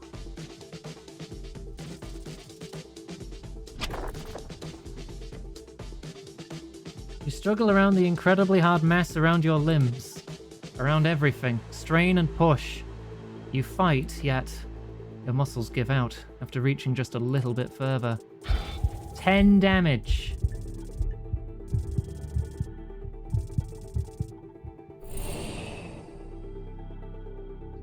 I've got exhaustion. The burning continues inside and around. Cleric! A faint voice calls out to you. That feeling isn't nice. The one where you're sitting, eyes fixed upon the bucket, the sour apples sticking out of it like a mountain of bad decisions. I feel sick. It was not right. But you did it. They told you to. 15 you ate. 15! You probably knew it wasn't real, but you did it. When you walked up to those kids at the bottom of that pit behind the Hills Central Lower School, with that bucket filled with 15 apple scrut. The Hills, one of the 3 unofficial districts in Norvik. Basically the Halfling district. Covered the hills, get it? On the western side of the river. They laughed. They chanted. Little shits. That's when you got that nickname that stuck around until your dad died and you left the hills behind. They kept saying it when you got mad. When you got mad, they said it. When you played along, mocking yourself, they said it. Apple Boy. Apple Boy. It's not even a good name, so uninspired. Yet you still tried to follow them, to be nice, play nice, be a friend. Apple Boy. Eventually they just started running away. Apple Boy. Each time you would try to get close, they would laugh and snicker and leave. And so the Apple Boy was all alone, until the day he... You dumb asshole! Take the damn rope! He does not enjoy seeing you be dissolved, clearly. What are you, sleeping? Get back to the grind! No more apples! Ah! You push and fight against the endless pressure of this translucent force of acid and pain. And then, grab the rope. You cling to it. Let's go! The goblin yells and pulls with all his might. Your muscles urge to stop, but the lack of pain on each limb as it escapes the cube's surface causes you to continue. And finally, leave the cube. Don't put your feet back in the cube!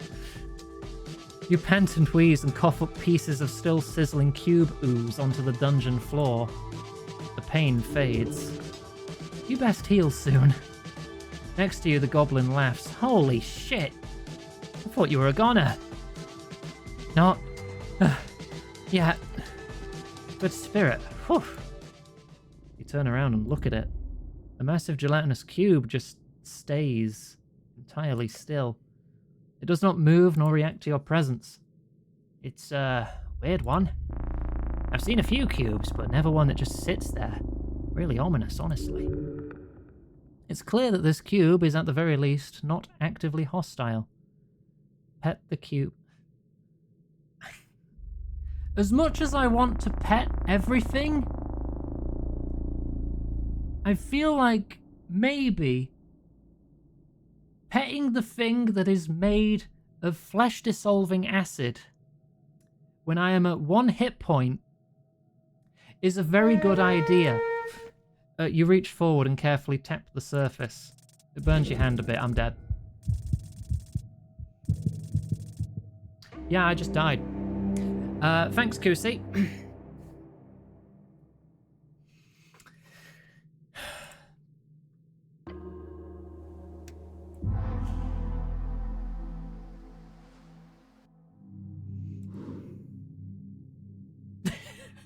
I've got to go through that whole section again. I mean, I could just go around it, maybe. I know where it is. Maybe there's a way around it.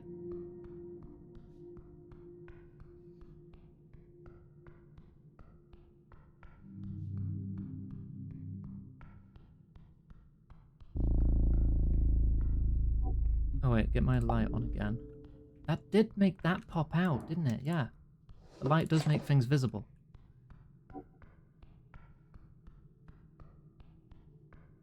Right, there it is. It's there. Okay. No, there's no other way around it, but going into it is... It pulls you in. I started auto-moving. Oh, I don't like this at all.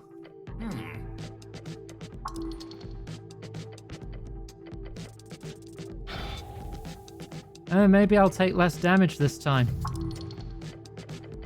No, I'm probably still going to have to roll death saves, aren't I? Because this is impossible.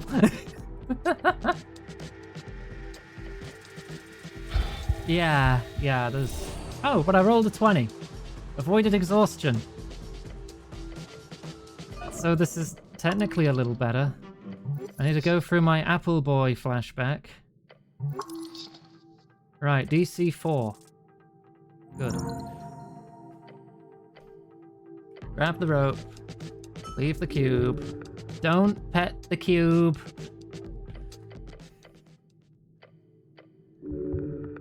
Don't punch the cube either. Tell me what you know about these things, Snell. For one, they're never this passive. They also shouldn't be this big, I don't think. I've heard of them splitting and merging at times, but not to this size. Beyond that, I just know they're attracted to... He stops and thinks for a bit. What was it? Hot local goblins? Who isn't?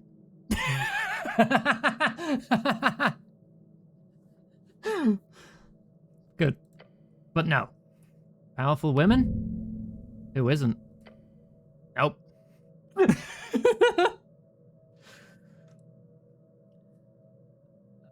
It's not clerics, is it? I swear on the gods if it's clerics. He snaps his fingers. They're attracted to heat. Heat. An obscure novella about a Reedsian revolutionary falling for her servant Steve. A well-written book, but you do not believe cubes have the ability to read. Thank you. You've read that book? He gives you a deep and all-consuming glare. I'm not talking about the romance novel, obviously. Heat. Warmth. He points... The goblin points to the glowing torch inside the cube. Cube. Slang for cube. Bet that has something to do with it. I wonder. Okay. Heal up. Apple boy.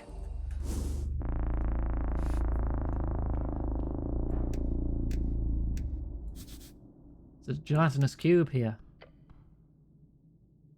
You look over to a glowing torch deep inside the cube. Push through to reach... There's probably a spell to do this, right? Without, melting. What's up with that? Some kind of magic item. There are a lot of those around. Doesn't it feel like that torch has something to do with the word cube? Hard to say. Warmth. Drawn to it. Not sure what you'd do about it, though. If you'd be able to reach it, maybe you'd find out more, but that'd require you to, go inside. Could I actually reach it? The cube will let you walk into it. However, how far will you be able to get? If you manage to move far enough while inside, you could reach it. Yeah, the first time I tried, I needed an impossible strength check to move through it, so I feel like my odds on that are not fantastic. Alright, well, we found a door there. Mage Hand, if I knew where to get additional spells, then yeah. Unfortunately, I do not know where to get additional spells. There was a bookshop. I don't know if they'd sell spells. But it said it opened after sundown. It's only 5 o'clock. Paw prints. Save again. Where does this door go? Nowhere, apparently. It's uninteractable.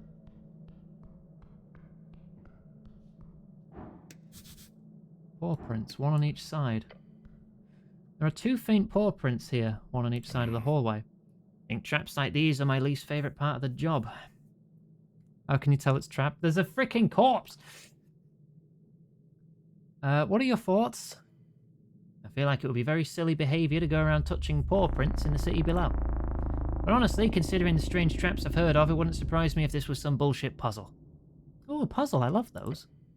Could be something like you have to press both of them at the same time, and that somehow deactivates the trap for a while. Do we gain anything by getting past here? He shrugs. This is outside HWBT jurisdiction. Considering the esoteric bullshit going on down here, it's impossible to tell exactly what's behind here. Esoteric bullshit. Whenever the weird, unstable magic around yours coast makes things a bit too wacky, people tend to say this. If you're looking to search deeper, this could be the way, unfortunately. Worth a try. I suppose. What's the worst that could happen, apart from being polymorphed into a rust monster or something? Oh, that would never happen to me. I'm too lucky. Or at least fast on your feet. Wish I had your confidence. Yeah, I'm very lucky. I mean, I'm not dead. Despite all my failures. I mean in the game, right? You get into position and look over to your companion at the left paw. He reaches up to it after a moment of hesitation. Ugh, yeah, this is magical. You see him shiver at the realization. But nothing more than that, he says, and puts his whole weight on it. Try pressing yours. Just two fellas pressing the wall. Clunk.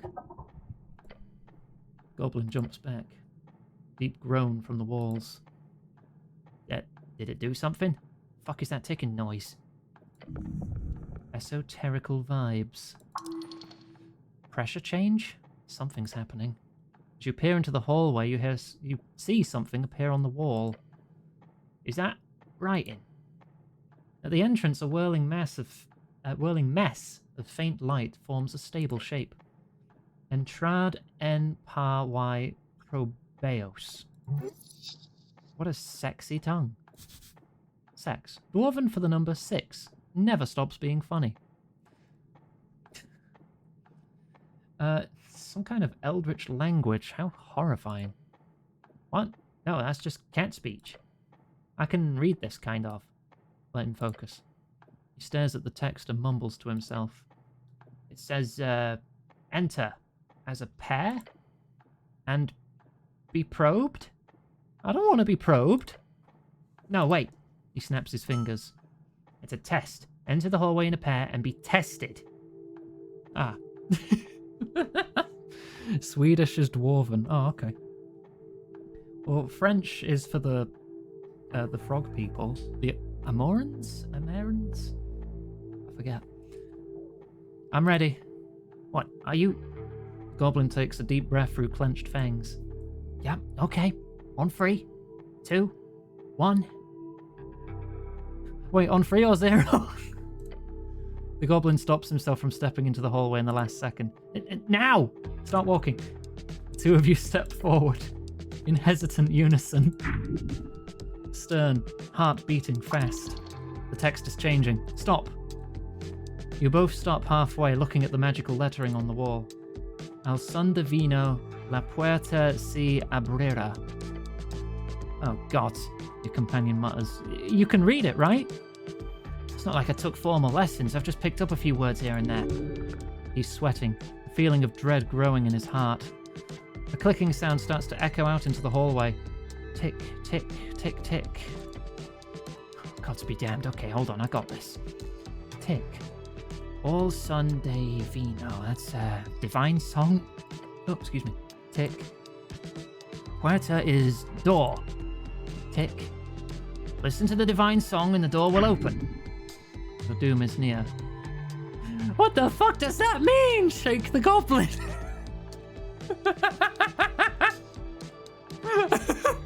No, no, no. Please don't shake the goblin. Okay, cool. Yeah, very cool. He glances around the hallway erratically. Ticking is kind of a song. A rhythm, at least? He's shaking. That ticking. Tick, tick. Oh, it's kind of catchy. You supposed to dance to it? Dance, eh?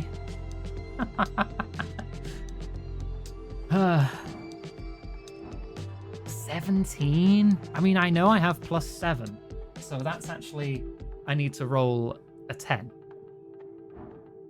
That's not happening. This, 13 plus 5, that's more likely. That's 8. So I need to roll at least a 12.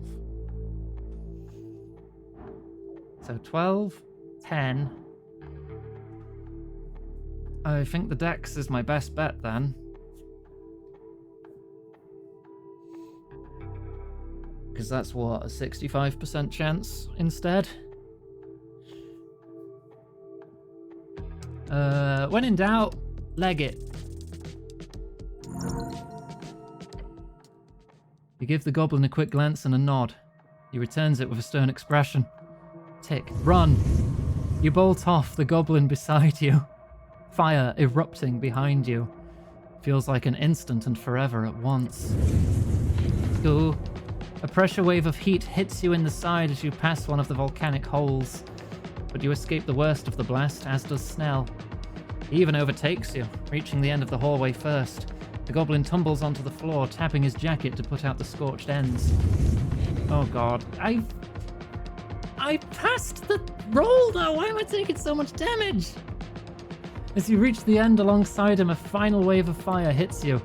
You burst out of the inferno and into safety. However, your flesh is on fire. Put it out. Fall to the floor and roll around. Both of you violently smack and roll around the ground until the fires are no more. Snell quickly gets up, looking around for more threats. Oh shit. Takes a deep breath. We're out? Oh, gods be good, we're out. Pant and groan on the ground to keep yourself from crying. A cleric, look, he mutters and points to the wall once more. Another line of shifting magical text appears. Passad libres por mandato celestial. It says we can pass liberally? By celestial mandate. Hells yeah, we can.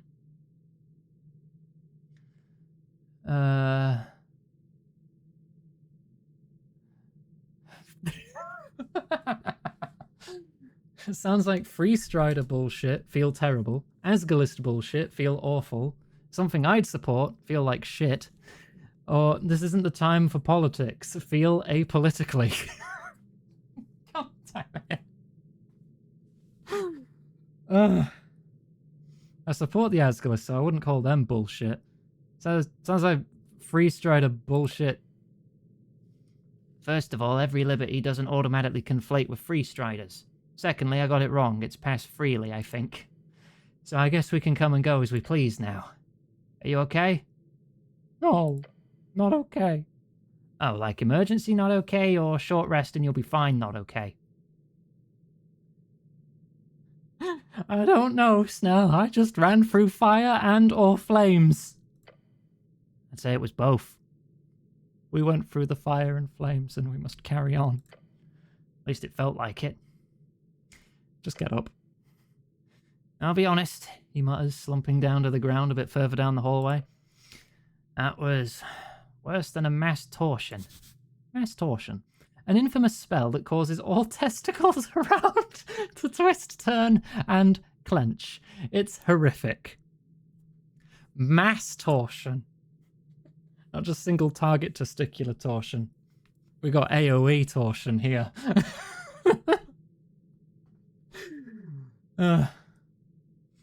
Take a few more steps away from the hallway of doom. The goblin's gaze flits around, dancing from tile to tile. He's looking for more traps. Oh yeah, he wants to sit down. Finally. Snell seems to find himself more at ease. He lets out an exasperated sigh. I need a goddamn breather. Same. Join for a short rest. With a groan, the goblin notices some soot on his jacket. He brushes it off. Isn't exactly my first trap. We usually hire third parties to disable them. You ever hire any clerics? Nah, not during my time. He chuckles. You guys aren't exactly available for underground chicanery these days. Rooting around in his pouch, Snell finds a tiny green sphere. He smacks it against the ground, and it begins to flutter up into the air. A sprite spirit. What kind of glow globe is that? An Essen kind. Sadly, it's my last one. And the goblin leans back against the dungeon wall, making sure to check for any trap mechanism beforehand. Look, I work mainly in Upper and Lower Tolstad. The city below is not my responsibility, usually. So apologies if I don't have these magically shifting tunnels memorized like some veteran adventurer. And, no, this place is freaking dangerous. Damn right.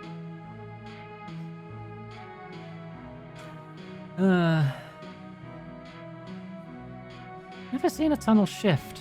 I've gone through a fair amount of them. What, like around sewer level? Mostly above sewers. Palace has a ton of them. It's barely the city below, cleric. I'm not a dungeoneer, but I can promise you, everything at this level and below changes over time. It's like the city's entire base is an esoteric pocket, going all the way down to the gravity flip. This place, it's real close to the garden, right? Sure. I wasn't here a couple months ago. Between the garden and the water lane sewers, I'm 100% sure there was a slanted hallway full of frozen spikes. The boarded them up as well as we could at the time. Boarding up only lasted a couple hours. Moved around. Yeah, it moved around. All of this shit does. The goblin has no proof of his inane theories. Always don't simply move around. Not without powerful arcanists around. Shut up, brain. That's insane. I figured all the shifting calmed down after the conquest. Well, it didn't. Or I mean, from what I understand, your dead god and his paladins used to keep things clean. Nowadays, it's getting weirder by the day. But hey, now you're here, so you can take on this esoteric bullshit, right? Do well and I'll buy you a beer. Deal? I don't drink, Snell. Ah, shit. I keep forgetting you're like an actual cleric. No alcohol at all, eh? Oh my god. I can either give him the whole spiel or just say, nah, I just don't like how it tastes. Intoxicants are the work of evil and chaos. No, I just don't like them. Oh, so you've tried it at least. Those were the days. That wasn't my thing. Oh yeah, it's not for everyone. But trust me, the city below is very esoteric. Nod somewhat. It's also really fucked up, which explains why your beloved city would give up the property rights to a bunch of goblins, huh? He laughs. A sad laugh. And these last couple of years, there's been more and more Reedsian scholars going delving to study it. The old lady doesn't let them in on her turf, of course. Chasing them away is one of my many jobs. Politely, of course, I'm not some syndicate gangster. He instinctively throws out that gangster comment. A bit of a sensitive topic. Well, for the other tribes, they're more accepting, for a ton of coin, of course. What is your job, exactly? I'm a runner and handler for HWBT. Look at him until he actually tells you what he does. He crosses his arms. I do a ton of stuff, okay? I run errands for the old lady, anything she needs. I also make sure our operations run smoothly. Everything from the apartment rentals to the CBS. That's a shorthand for the city below security. Anything the old lady needs, I do. So you're a custodian? No, that's... You see his face contort into a painful expression.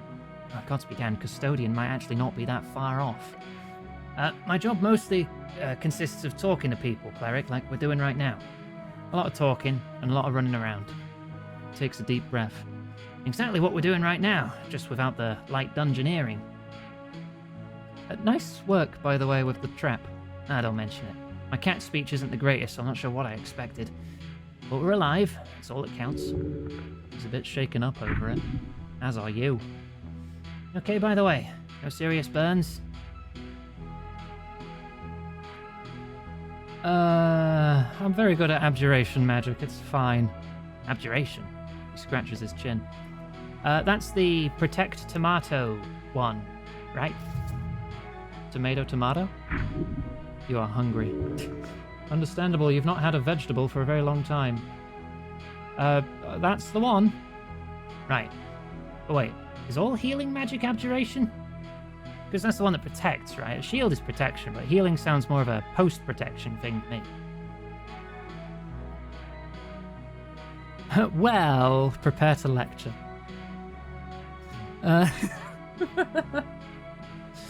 It's a bit more complicated than that. The esoteric can be malleable, after all.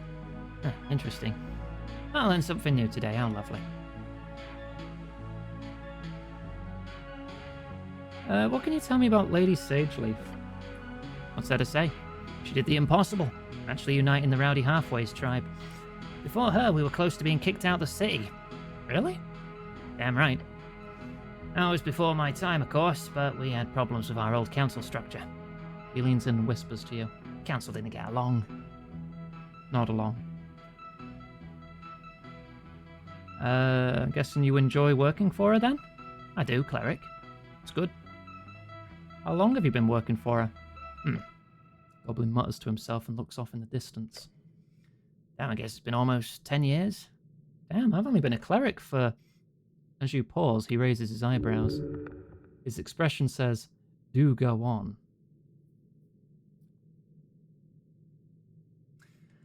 I meant to say I've been the cleric for about 5 years now.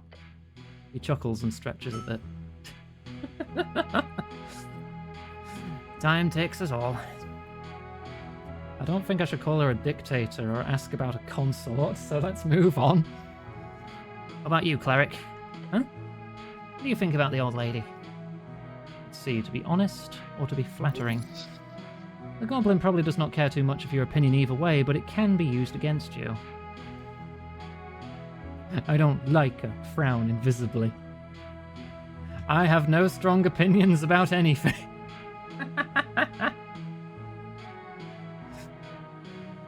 She appears to be a good leader. What do you really think? No, really, I admire her. Ah, alright, didn't expect that. Not many tall folk tend to view her in that light, as I'm sure you can imagine. Sure. Tell my wife hello. There are so many options to just be completely neutral, and I've heard the game calls you out on being apolitical, saying that is it in itself a choice that only lends power to the current status quo, and you're a twat for going that route. She can have that effect on people. For some strange reason, tall folk don't tend to enjoy being talked down to by goblins, nor women, especially goblin women. I want goblin women to talk down to me all the time. I mean, what? Oh, it doesn't really matter, but as an elder in the tribe, I can tell you. Thank you, Nog. The time has come. Grievous, execute Order 66. Yes, Order 66 jalapeno poppers. 66 Do you want Greb to get fire breath? Because that's how that happens. Oh my, of course that gets quoted. I can tell you, as a representative of the city, Lady Sageleaf is a force of good in Norvik. I can promise you that. The non-human folk of Norvik are in many ways oppressed by the state and dominant culture. The goblins have always been most affected, ever since the horrible genocide. There was a goblin genocide? Oh. Right, that's it. I'm fighting everyone. I'm joining the war on goblins on the side of goblins. What was the context for goblin balls? Well, that's a Metro game, so Greb would have played that.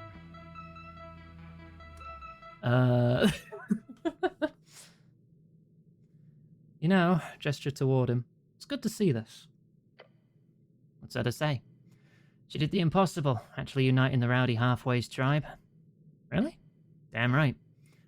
Now, it was before my time, of course, but we had problems with our old council structure. He leans in and whispers to you. Council didn't get along. This is just led in a circle. Oh wait, no, I chose a thing I've already done. What about you, cleric? What do you think about the old lady? We're going in circles. I'm not soft-locked, am I?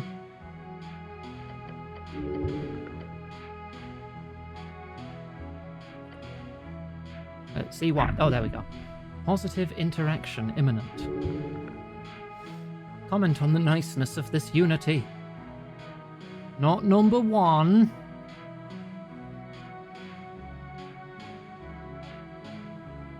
It was good to see this. The city and the goblins working together at last. Your companion allows the echo of your words to die further down the hallway. Then, a faint smile on his face. Nailed it. You ever meet him? Him. Him? Who? Earth. I'm just casually asking if you've met a god. Never got the chance. Snell nods. First generation post-Earth, eh? It's for the best. Never meet your heroes, right? I imagine those hedonists chanting Tokig's name wouldn't be too cheerful if he returned either. Nor every other zealot raging across the coast for dead gods.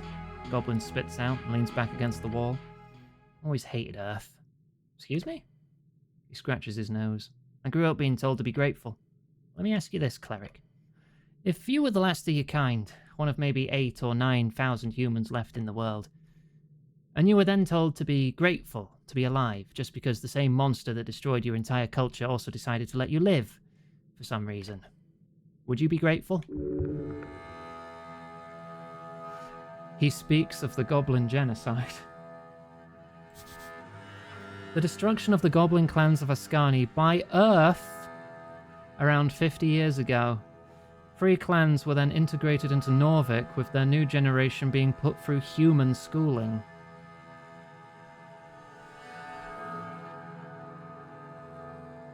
No, that was fucked up. He lets out a mocking laugh.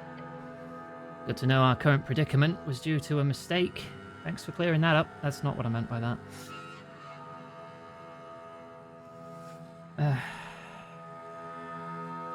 is not what I meant by that. I don't think I can relate by saying... No, I think we should just move on. Goblin stares at you. He's expecting nothing good to come out of your mouth. You can be grateful if you were allowed to live. It's probably because you did something the dead ones didn't. The goblin wants you to tell him you'd share his anger, obviously.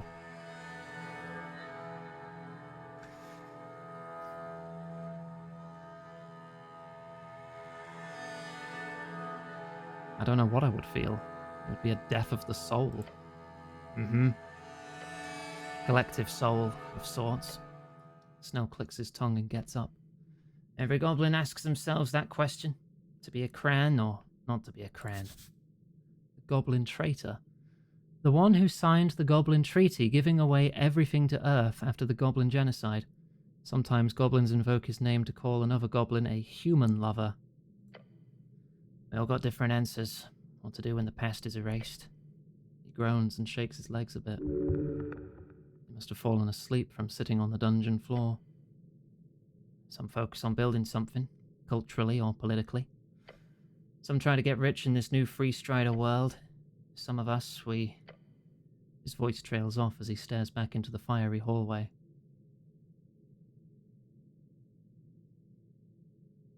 I don't know if that's like accusatory or like... What do I pick here?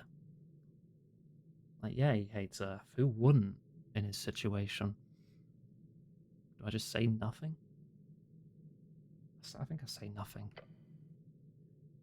The goblin grunts to himself. It doesn't matter. I serve Lady Sageleaf. Snell turns back to you, his expression calm, collected. That's enough for me. Level up! Hooray! Look, this guy's got enough trouble to deal with. Don't make this all existential.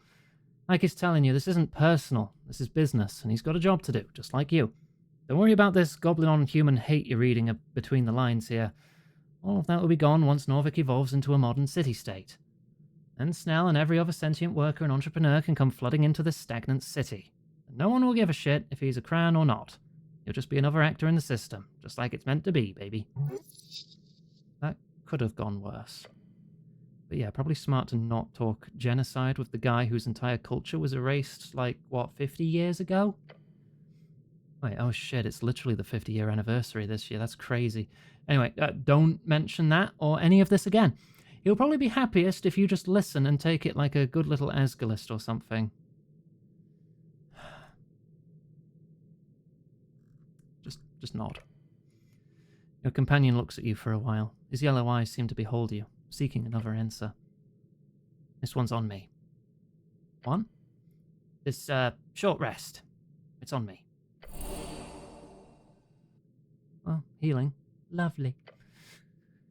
The sprite light fizzles out, just in time. I'm good to go now. Level up.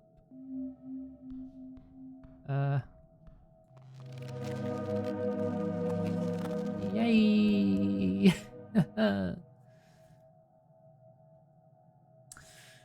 Oh, God. I'm taking more decks.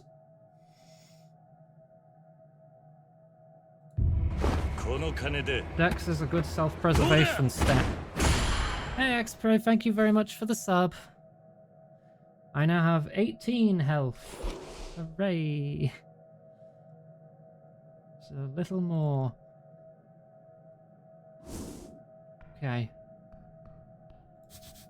Something's off here. What is it? Something is stashed under the rocks. These rocks were moved recently. Would a hammer help? Oh, never mind. It's not a check. It's just here. Paladin's insignia. Heavy. Official. Symbol of Norvik shaped in iron. Be comfortable with a game like this if I was to perilous that one. You want to perilous my pursuit of never getting any intelligence? I will accept this challenge. I will stay bimbo for this whole game, if you so deem it. There's only one paladin left in the city. Lord Gorm. Let's go, alright. I will never equip or do anything to increase my intelligence past a -2 modifier.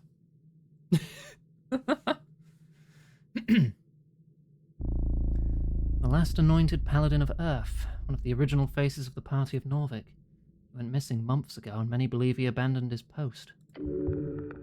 Craftsmanship is exquisite. This isn't something you lose accidentally, not something you abandon. Snell, look at this. He peers at the insignia. Seems official. Some left over from an old delve? No, this is one of a kind. This belonged to Lord Gorm, the last paladin of Earth. Oh shit. The one that's missing? Yes, Snell. He goes quiet, his eyes darting back and forth in the dark tunnel. So, I don't think we will find this paladin. Me neither. I suppose this is some type of closure. I'll report this to my patriarch once the mission's finished. He lowers his head, as if to show some type of respect. Got it. The symbol gleams even in the dim light. Most strikingly, it appears to be hot and red, clearly highly esoteric, as if containing some magical fire. And if it's here, in this dungeon, then surely Lord Gorm must be dead. Yeah, probably. Maybe crushed by these here rocks or something. Lord Gorm must be dead. A truly tragic end. The missing paladin is missing no more. Somewhere down here in the dark. Another sign of how this city will fall. As for the insignia, it shall be returned to the palace. Eventually. May Earth guide him home. And also Crusader's Mantle. That's a spell. 3rd level? I can't even cast that. 3rd level evocation. Holy power radiates from you in an aura with a 30-foot radius, awakening boldness in you and all other friendlies until the spell ends. The aura moves with you, centered on you. While in an encounter, you and all allies add 1d12 to all ability checks. Yeah, that sounds pretty cool.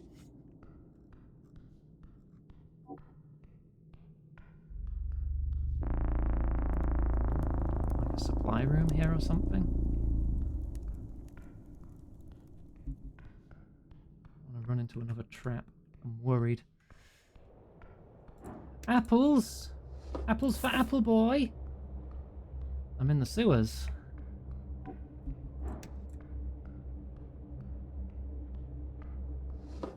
Potion of healing. How much? 2d4 plus 2. Standard potion of healing. The label says Hexbrew Incorporation. 6pw. Is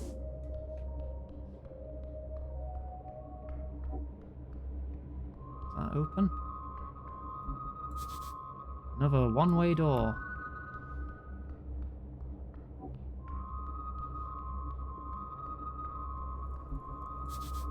So much food. A grill and some crates. At the end of the sewer path, you encounter a stove. Around it sits some crates and what looks like a ragged bedroll. Hello. This is a camp.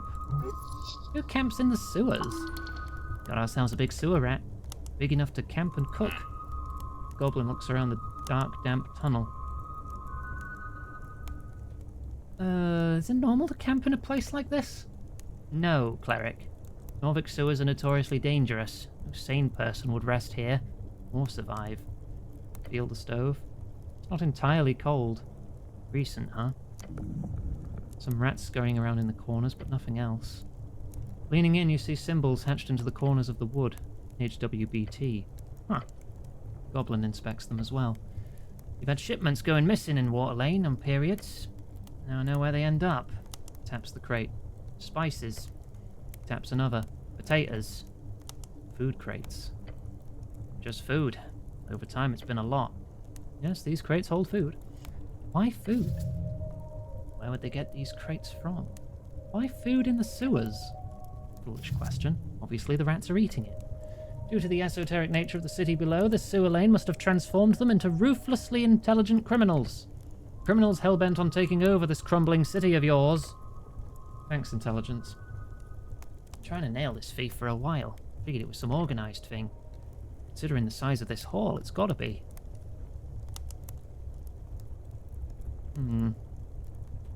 So what do you propose? Should we keep guard and see if they come back? Possibly. Could also go get backup. I know we're on the tea shop mission, but... Quest. What? Tea shop quest. Right, anyway. This is kind of a big deal for the halfways. Lady Sageleaf will be happy to finally get this fawn cut down. Yeah, we should get backup. Yeah, probably for the best.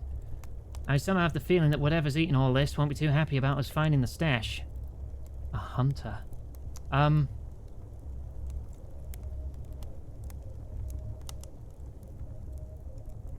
I think it may have found us already. Honestly, this whole thing is creeping me out. Telling me. You've heard this phrase before. Don't comment on it. Look at the goblin like a newborn bird in the nest looks at its mama. What? Maybe we should just leave. I'm not going to stop you. Who likes being in the sewers? I don't. Neither. Anyway, comes creeping. Why can't I leave? He's got a hatchet! Or a cleaver or something. Why food? You know, I've been asking myself that very question. Could never figure it out, but look. Goblin shoves the loose lid of a crate, revealing an empty inside.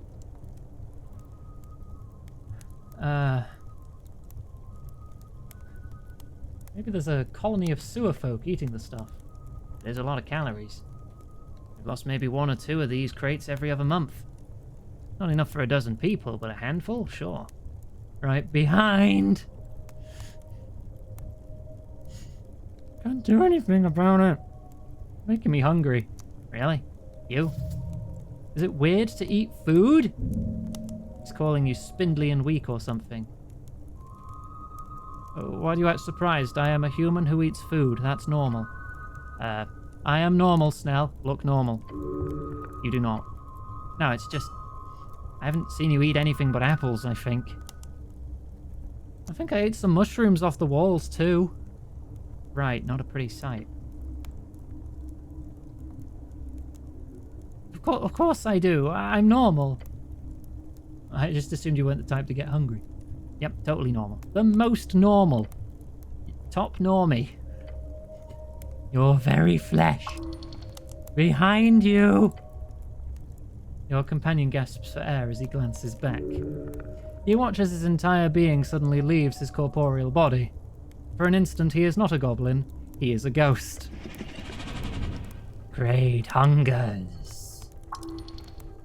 Turn around.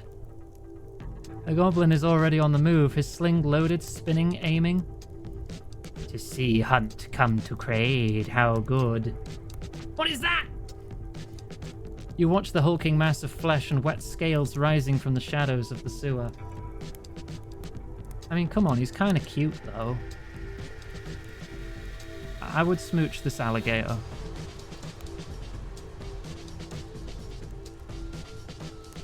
What do you mean, roll initiative? We've had no combat up to this point.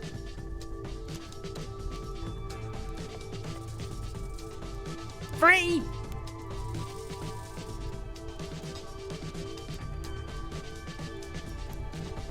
Earth, bless your soul. I just got the, achievement for being last in initiative.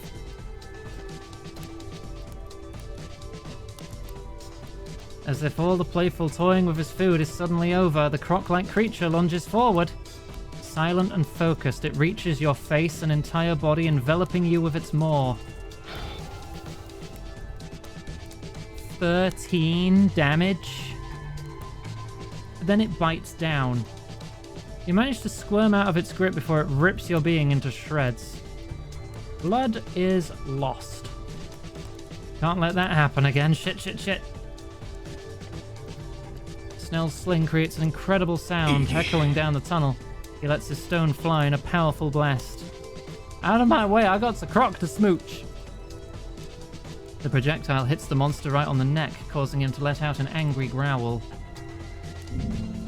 What? I bow down before it's too late. You are food? It's not much time. But if there's any chance to de-escalate, do it now!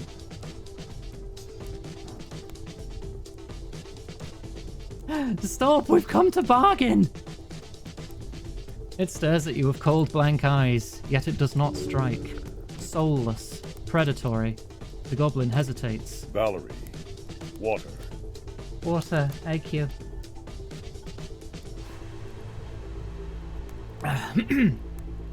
Inches away, the croc creature makes a deep growling sound. It sounds annoyed. No hunt? No struggle? Ah! A frustrated shriek. Fight! Struggle like rabbit! He gives you a shove with his claws. Knocks me down to 1 hit point. The goblin sends a quick glance between the two of you. He's unsure if he should strike again or see if there's some strange piece to be found too. No, I don't wanna! Ah! Kraid is bored. He wants his food to fight back. So if you just give up, he stops? You're a cleric, no. The goblin takes a deep breath, then he hisses at you under his breath. I am the cleric, yes, get it right. The croco beast's tail whips around, sending dust up into your face. Cleric? More like you. Do not be trouble. And Kraid will not be trouble. The beast lumbers over to the encampment. You look on, taking heavy breaths. Snell leans on his knees. He appears to be shaking. Adrenaline running out. Weak knees, dizzy skull. Kraid sits down on a crate in front of a little stove top. Hunt is done for daytime. Now is rest and cooking. What in the world have you stumbled onto here? Gulp and approach camp.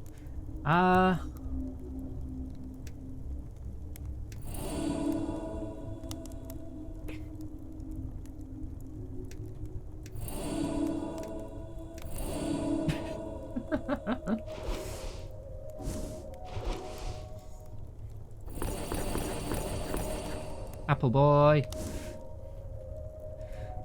I don't have any second spell slots equipped. Behold! 8, 9, no, crap.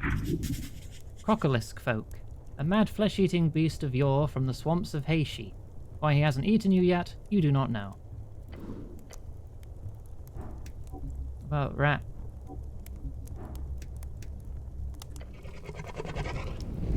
The hulking beast looks at you with a deep hunger. Your gut biome quivers. Kraid greets human. I found this rat. Show him the white rat. The monster stares at you as you hold up the white rat in an uncomfortable grip. Kraid sees that. There are 5 of them. They make a lot of noise when they come round. I guess I'll have to find all 5 of them then. But why? It's a quest! Who gave you this quest? You should probably reconsider before you head out on a rat hunting mission, since nobody has promised you any pay for it. So yeah, think about that.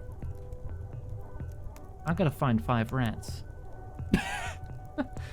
A Neo free update added something you wanted. What did it add? Have you seen a man in yellow going past here? Kraid has seen this, yes. Oh, you have? Yes. Kraid saw human in yellow go past. Increase the damage dealt by the ninja skill Pufferpuss technique. Oh, where you turn into a cat? Alright. Cat only run. But you have to get so far in the story to unlock it, though. Unless, you know, New Game Plus cat only, maybe, I guess. But even then, I feel like it would be less viable unless it got really buffed. Kraid saw human in yellow go past. Kraid meant to eat such fancy human, but this human was fast, and turn invisible before Kraid could approach.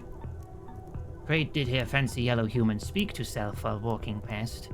Human said, "Where is this damn secret passage again?" A secret passage? Where? Kraid does not know. You went into the dungeon? Fancy Human came from Southern Caves, going into dungeon, yes. Alright, thank you. The monster smirks. Or it makes no expression at all, because it always smirks. So, you're a chef? Yes. Cleric is hungry. Kraid offer. Slog dog. Sausage made from gamey meat scraps, a classic among hunters across the coast. The beast holds out one of the strange sausage-shaped meat pieces. Slog dog? Slog dog. Slog dog? Slog dog. It is slog dog, yes. You want a slog dog, Snell? I'm good. He's never been gooder. Sausage? You've eaten lots of those. Not this type. Roll Constitution. Inspect the meat. You cannot tell exactly what it's made of. You have no idea. What's in it? Meat. I see.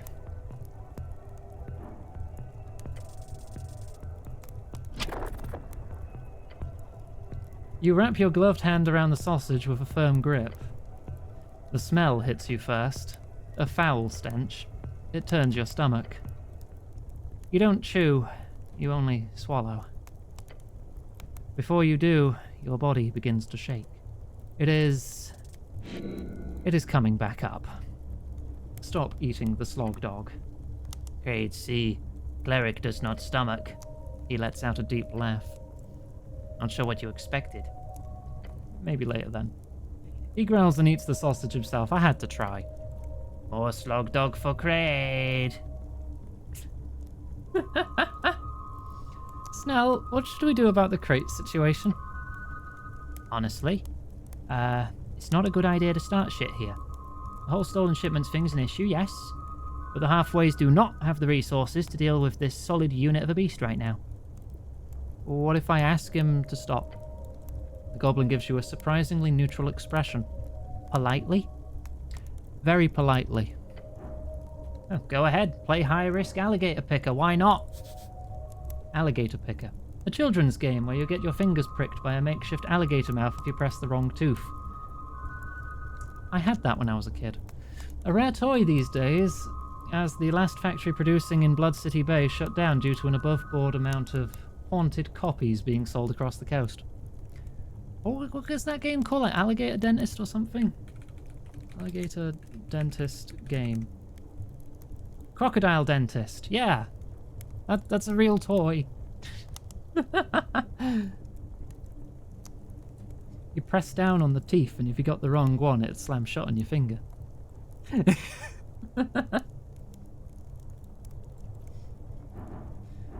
I'm a real toy? Wow, thank you. I'm just glad I'm so freaking charismatic. Right. You're battling against a hungry beast here. But not just that, you're also facing what could only be described as a connoisseur. You're kidding. Not this time. You'll need to offer a bargain. Some better, nicer cooking supplies than the average HWBT stock. Oh, you mean... Oh, yes, you mean... Kraid, I wish to inform you that you're getting subpar goods here. Subpar? Those crates, they're all from the Halfway Bridge tribe. If you're looking for better goods, I'll strongly suggest focusing on another target. Beast leans in and glares at you. Kraid wished to know, where would better goods be found? Tell him about the dwarven vessels. They won't miss a few crates. As bad as stealing is, the ones who will miss it the least are the Freestriders, the trade company.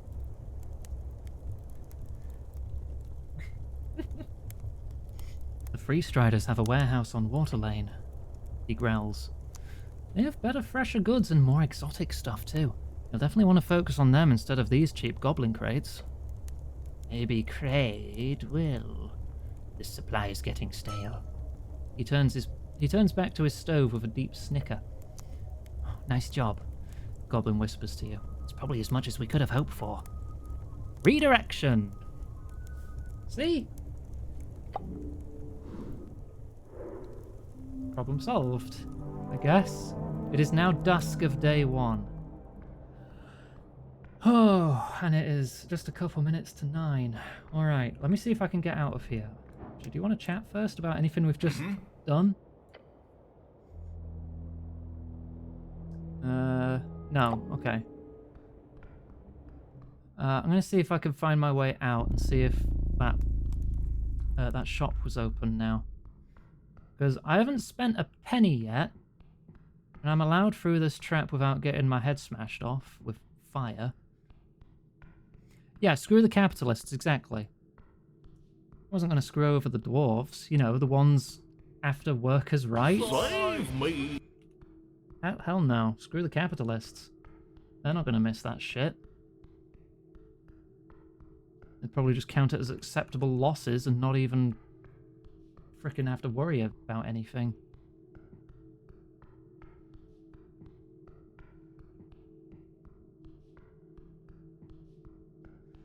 Okay.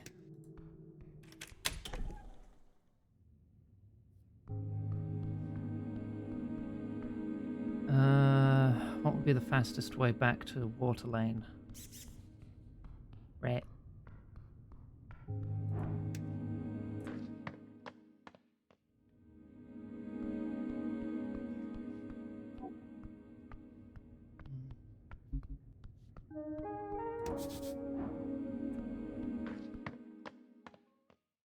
Because if I can get something like Mage Hand or something, or a couple other spells that'd be useful utility-wise and conversations, that'd be good, right? Right? Gosh, heck, where the hell am I going?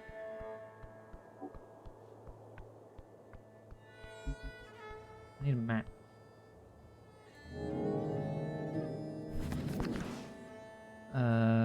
Guess this is technically a map. Pillar Crossing. Water Lane View. I need to get to the Pillar Crossings from Tolstad. Goblin Garden leads to Pillar Crossing. We're here. Okay. I know where I'm going.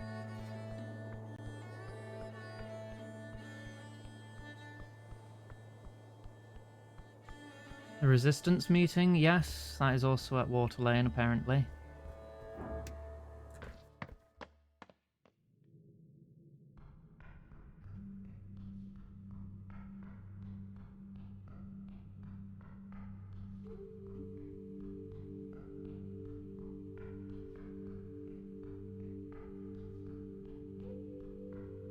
Stuck on something.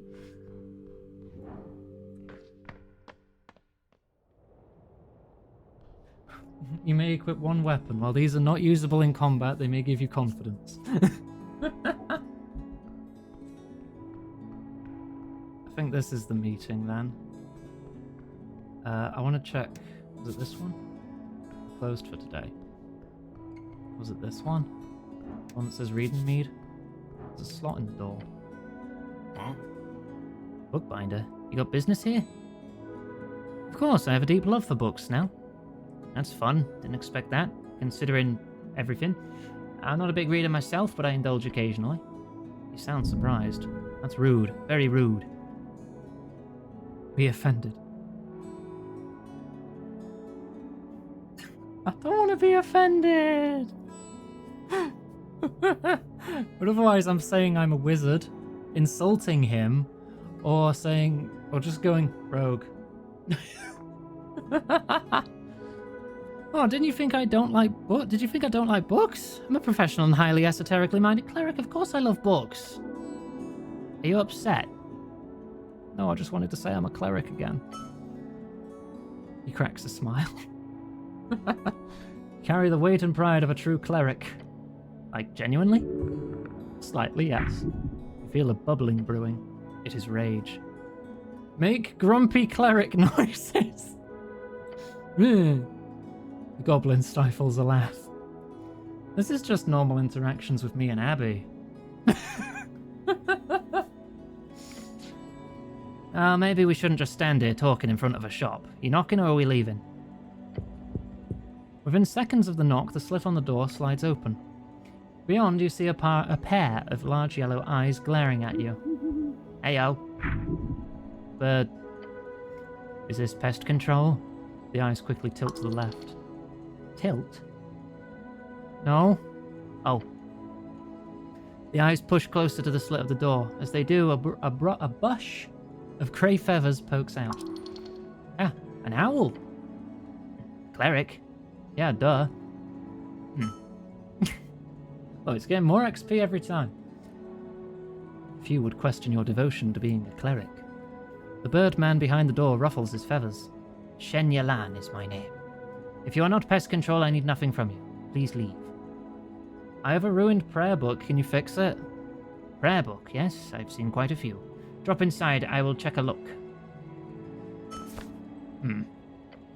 Yes. Horrible. Salt water, left swollen. Could have avoided the worst of this if the drying process had been handled better. I'll rebind this foul mess for you. How much will it cost? We'll see. It depends on the process. I need guidance on the direction of the rebinding. The spells inside are lost. However, the style and formatting can be saved. Using my skills, I can aim at something from the towers, which would be most similar to the original work. I could also focus on rebinding it in the style of a druidic ledger, or perhaps as a grimoire of the dark and forbidden arts. Ooh, okay. Oh, but if I remake it in my style, it will be intelligence, and we can't do that. Intelligence is forbidden to me. Druidic would boost my wisdom. Forbidden magic would boost my charisma, which is my highest stat. So, druid or forbidden? Probably forbidden, right? Forbidden sounds more fun. Wait, forbidden magic? Isn't that illegal? Hence the name? I'm a registered spellcaster in your city. He lets out an annoyed bird sound. That gives me the rights to handle any magical components and tools, no matter the outcome, as long as I do not cast it myself. Thus is your law written. Sounds profitable. It is indeed. Alright, make it full of forbidden magic. That I will do.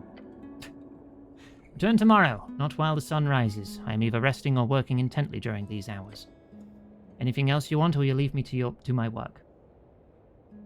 Are you a scholar? Or you are interested in the arts? It's kind of my job, yeah. I was trained in the knowledge back in Free Wings. I know many things. But no time to talk or share, busy. If you want scholarly teachings, go speak with my upstairs neighbor. The gnome never stops talking. Oh, Snur? He's not a gnome, he's a halfling. You know him. Good. I will not learn the differences between gnomes and halflings for the same reason you people will call my kind bird folk, clumping us together with the foul feathers of the darker bands. Fear, mostly. Spite. Understandable. Yes, it is. Do you want to go out for drinks? No. Alright. Why do you need the pest control? Rats. Oh. They're awful. Keep spawning out of sewer pipes. Yeah, PCG should really take care of that. Yes. He lets out an angry bird noise. That bastard guild leader, Torlim Slip, keeps telling me they don't have time. No time? They have a dozen teams running around the city. No time. I've heard the big problem is that they can't get anyone to do pest control missions at 1-star levels. 1 star? Yeah, they got a whole ranking system. The halfways, we haven't relied on the PCG for years. They just don't have time for anything under a 2-star danger ranking. It's very annoying. I've looked into it. The problem is, pest control teams that join the guild only take on 1-star missions for a couple weeks.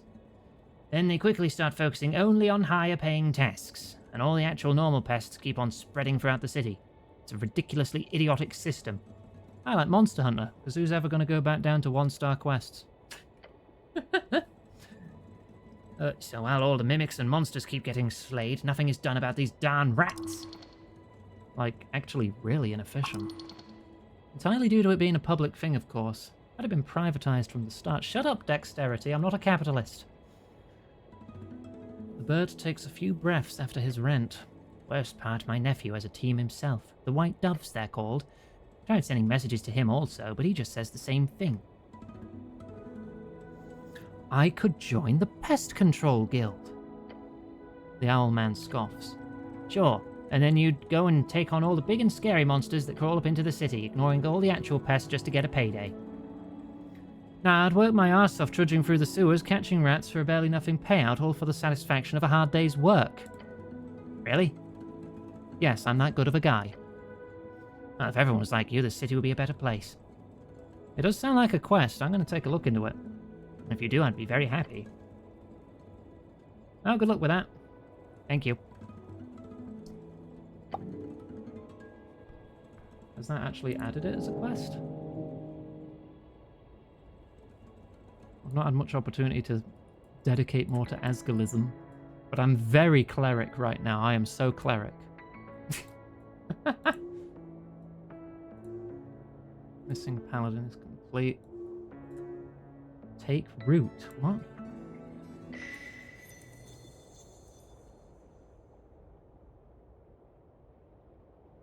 Dozen dwarves and an orc walk into a tavern.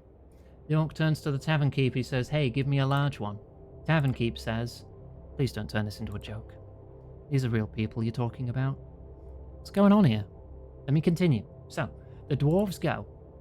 Dwarves have struggled as a minority for decades. They deserve respect, nothing less. Hey, political struggles aren't a joke. True statement. To lighten the mood is to ignore the very real pain in our realm. Whatever. Look, the gist of the story is the orc is hard at work improving the shitty little city. The dwarves are annoying and stupid. Got it? You believe for a second the orc wants this city to improve?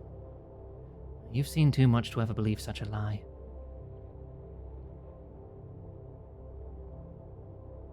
The dwarves are Escalists. They're like poor people, thus making them the good guys.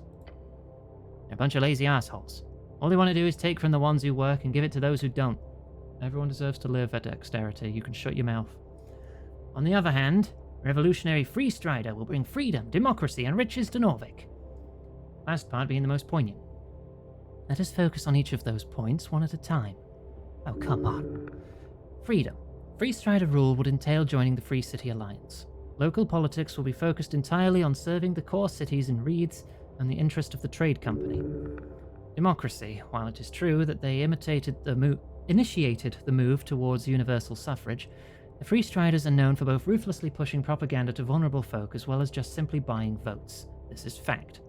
Ridiculous. Riches. They might bring a lot of money into the city, but it's always going to factory owners and already rich folks. Yeah, because they actually work. This is silly. Without Free Striders, you'd probably be a farmer. Who the fuck wants to be a farmer? Farming is good, healthy work. Don't change the subject. I feel like I should make a decision here. Yes, you must retain the spirit of the Asgalian Revolution. After completing a quest branch, you can allow it to take root in your mind.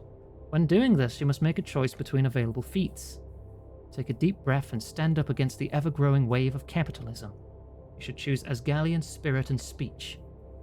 With this feat, you restore health for every hour that passes. Greed ain't so bad. To be able to unlock a better life for yourself, who wouldn't want that? You should choose Money Talks. You gain 50% more money. Is this going to decide a political affiliation, though?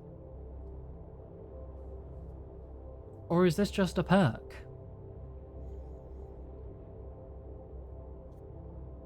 Because more money would help in the adventure for sure. 1 hit point an hour sounds kind of garbage. But the Asgalians line up with my views. Let's not min-max. I'm going to go with my gut. Asgalian. You've chosen well. True harmony comes from being in tune with your fellow folk. The Dwarven way is the good way, the egalitarian way. I feel like you've resolved some conflict in the world.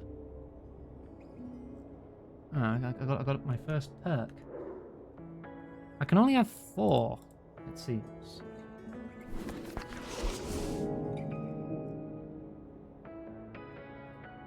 But there's many branches here. Evidently more than 4. So, I wonder if I'll have to overwrite feats at some point. It did not change my affiliation. I'm still level 3. Oh gosh. I have another one. They must have realized by now. You're not just some government goon. You are the cleric. That's right. The one and only. Norvik's protector and hero of the downtrodden. The cleric. This is your calling, your duty, your life. Since you joined the Earth Guard to make sense of this unruly life of yours, it is your calling. This is where you found your zealotry, your love for this city, your meaning in life. I feel clerical. And so on. Tell me more about the cleric. If that name is your pride, you will keep going through divine, sacred magic. Your healing spells are increased by an extra proficiency. Your heals can also be increased by your strength modifier instead of your wisdom modifier if it is higher. It is not, so I will just get an extra proficiency. I mean, I don't really have a choice here, so my heals just get slightly better. Say it. I'm the cleric! Earth be blessed you are. Feel like you found yourself. Oh, dearie me. Okay. That seems like a good space to wrap up then. Right in front of these people. And we can do that meeting. And hopefully not die. So let's do a main save. The cleric. And we'll play more of this tomorrow. You're very welcome, Hellucard. I hope you all had a lovely time watching me roll dice really, really badly. But I'm going to try and stick to my no save scumming, except in the obvious when I actually die and have no choice and have to go back. Rolling with the failures can be just as interesting in games like this. It even says so in the loading screens. Do not fear the die. Just roll with it. Just keep going.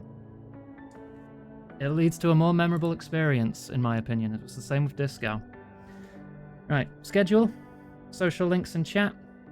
If you want to keep up to date with everything we do, you can follow on Blue Sky. You can join the Discord. You can also check out the tip or wishlist pages. It is a new month of streaming, so our donation bar has reset back to 0. So any help is massively appreciated to help me pay my bills and buy food and such. Also, I wanted to mention at some point during the stream, but it slipped my mind until just now. I had been wanting Resi 9 for a while, but if you've seen my posts on Blue Sky, I'm not sure how into AI generative garbage Capcom's getting of late. Some people think it's using it, some people think it's not, and I don't have enough evidence either way to weigh in, so I'm going to err on the side of caution and not play Resident Evil Requiem. And I'm just going to leave that for now. Unless I get like a definitive answer, I'm just going to leave it be. I've got plenty more on my plate as is, so it's no big deal on my end. I just thought I'd let everyone know. Right, if you're watching on YouTube, all those links I mentioned are in the description, so you can keep up to date through there. Likes, comments, and subscriptions help out the channel immensely, and I'm vastly appreciative for each and every one I get. It's not that obvious. Yeah, it looks weird, but it could be something, it could not be, I don't know. Capcom haven't said anything that I've seen. Some Japanese interviews, but I can't read Japanese. Right. I don't want to auto-translate it, because that could lead to inaccuracies. Oh, right. So I've said everything I think I need to, so I can stop the recording there. Thank you for watching on YouTube.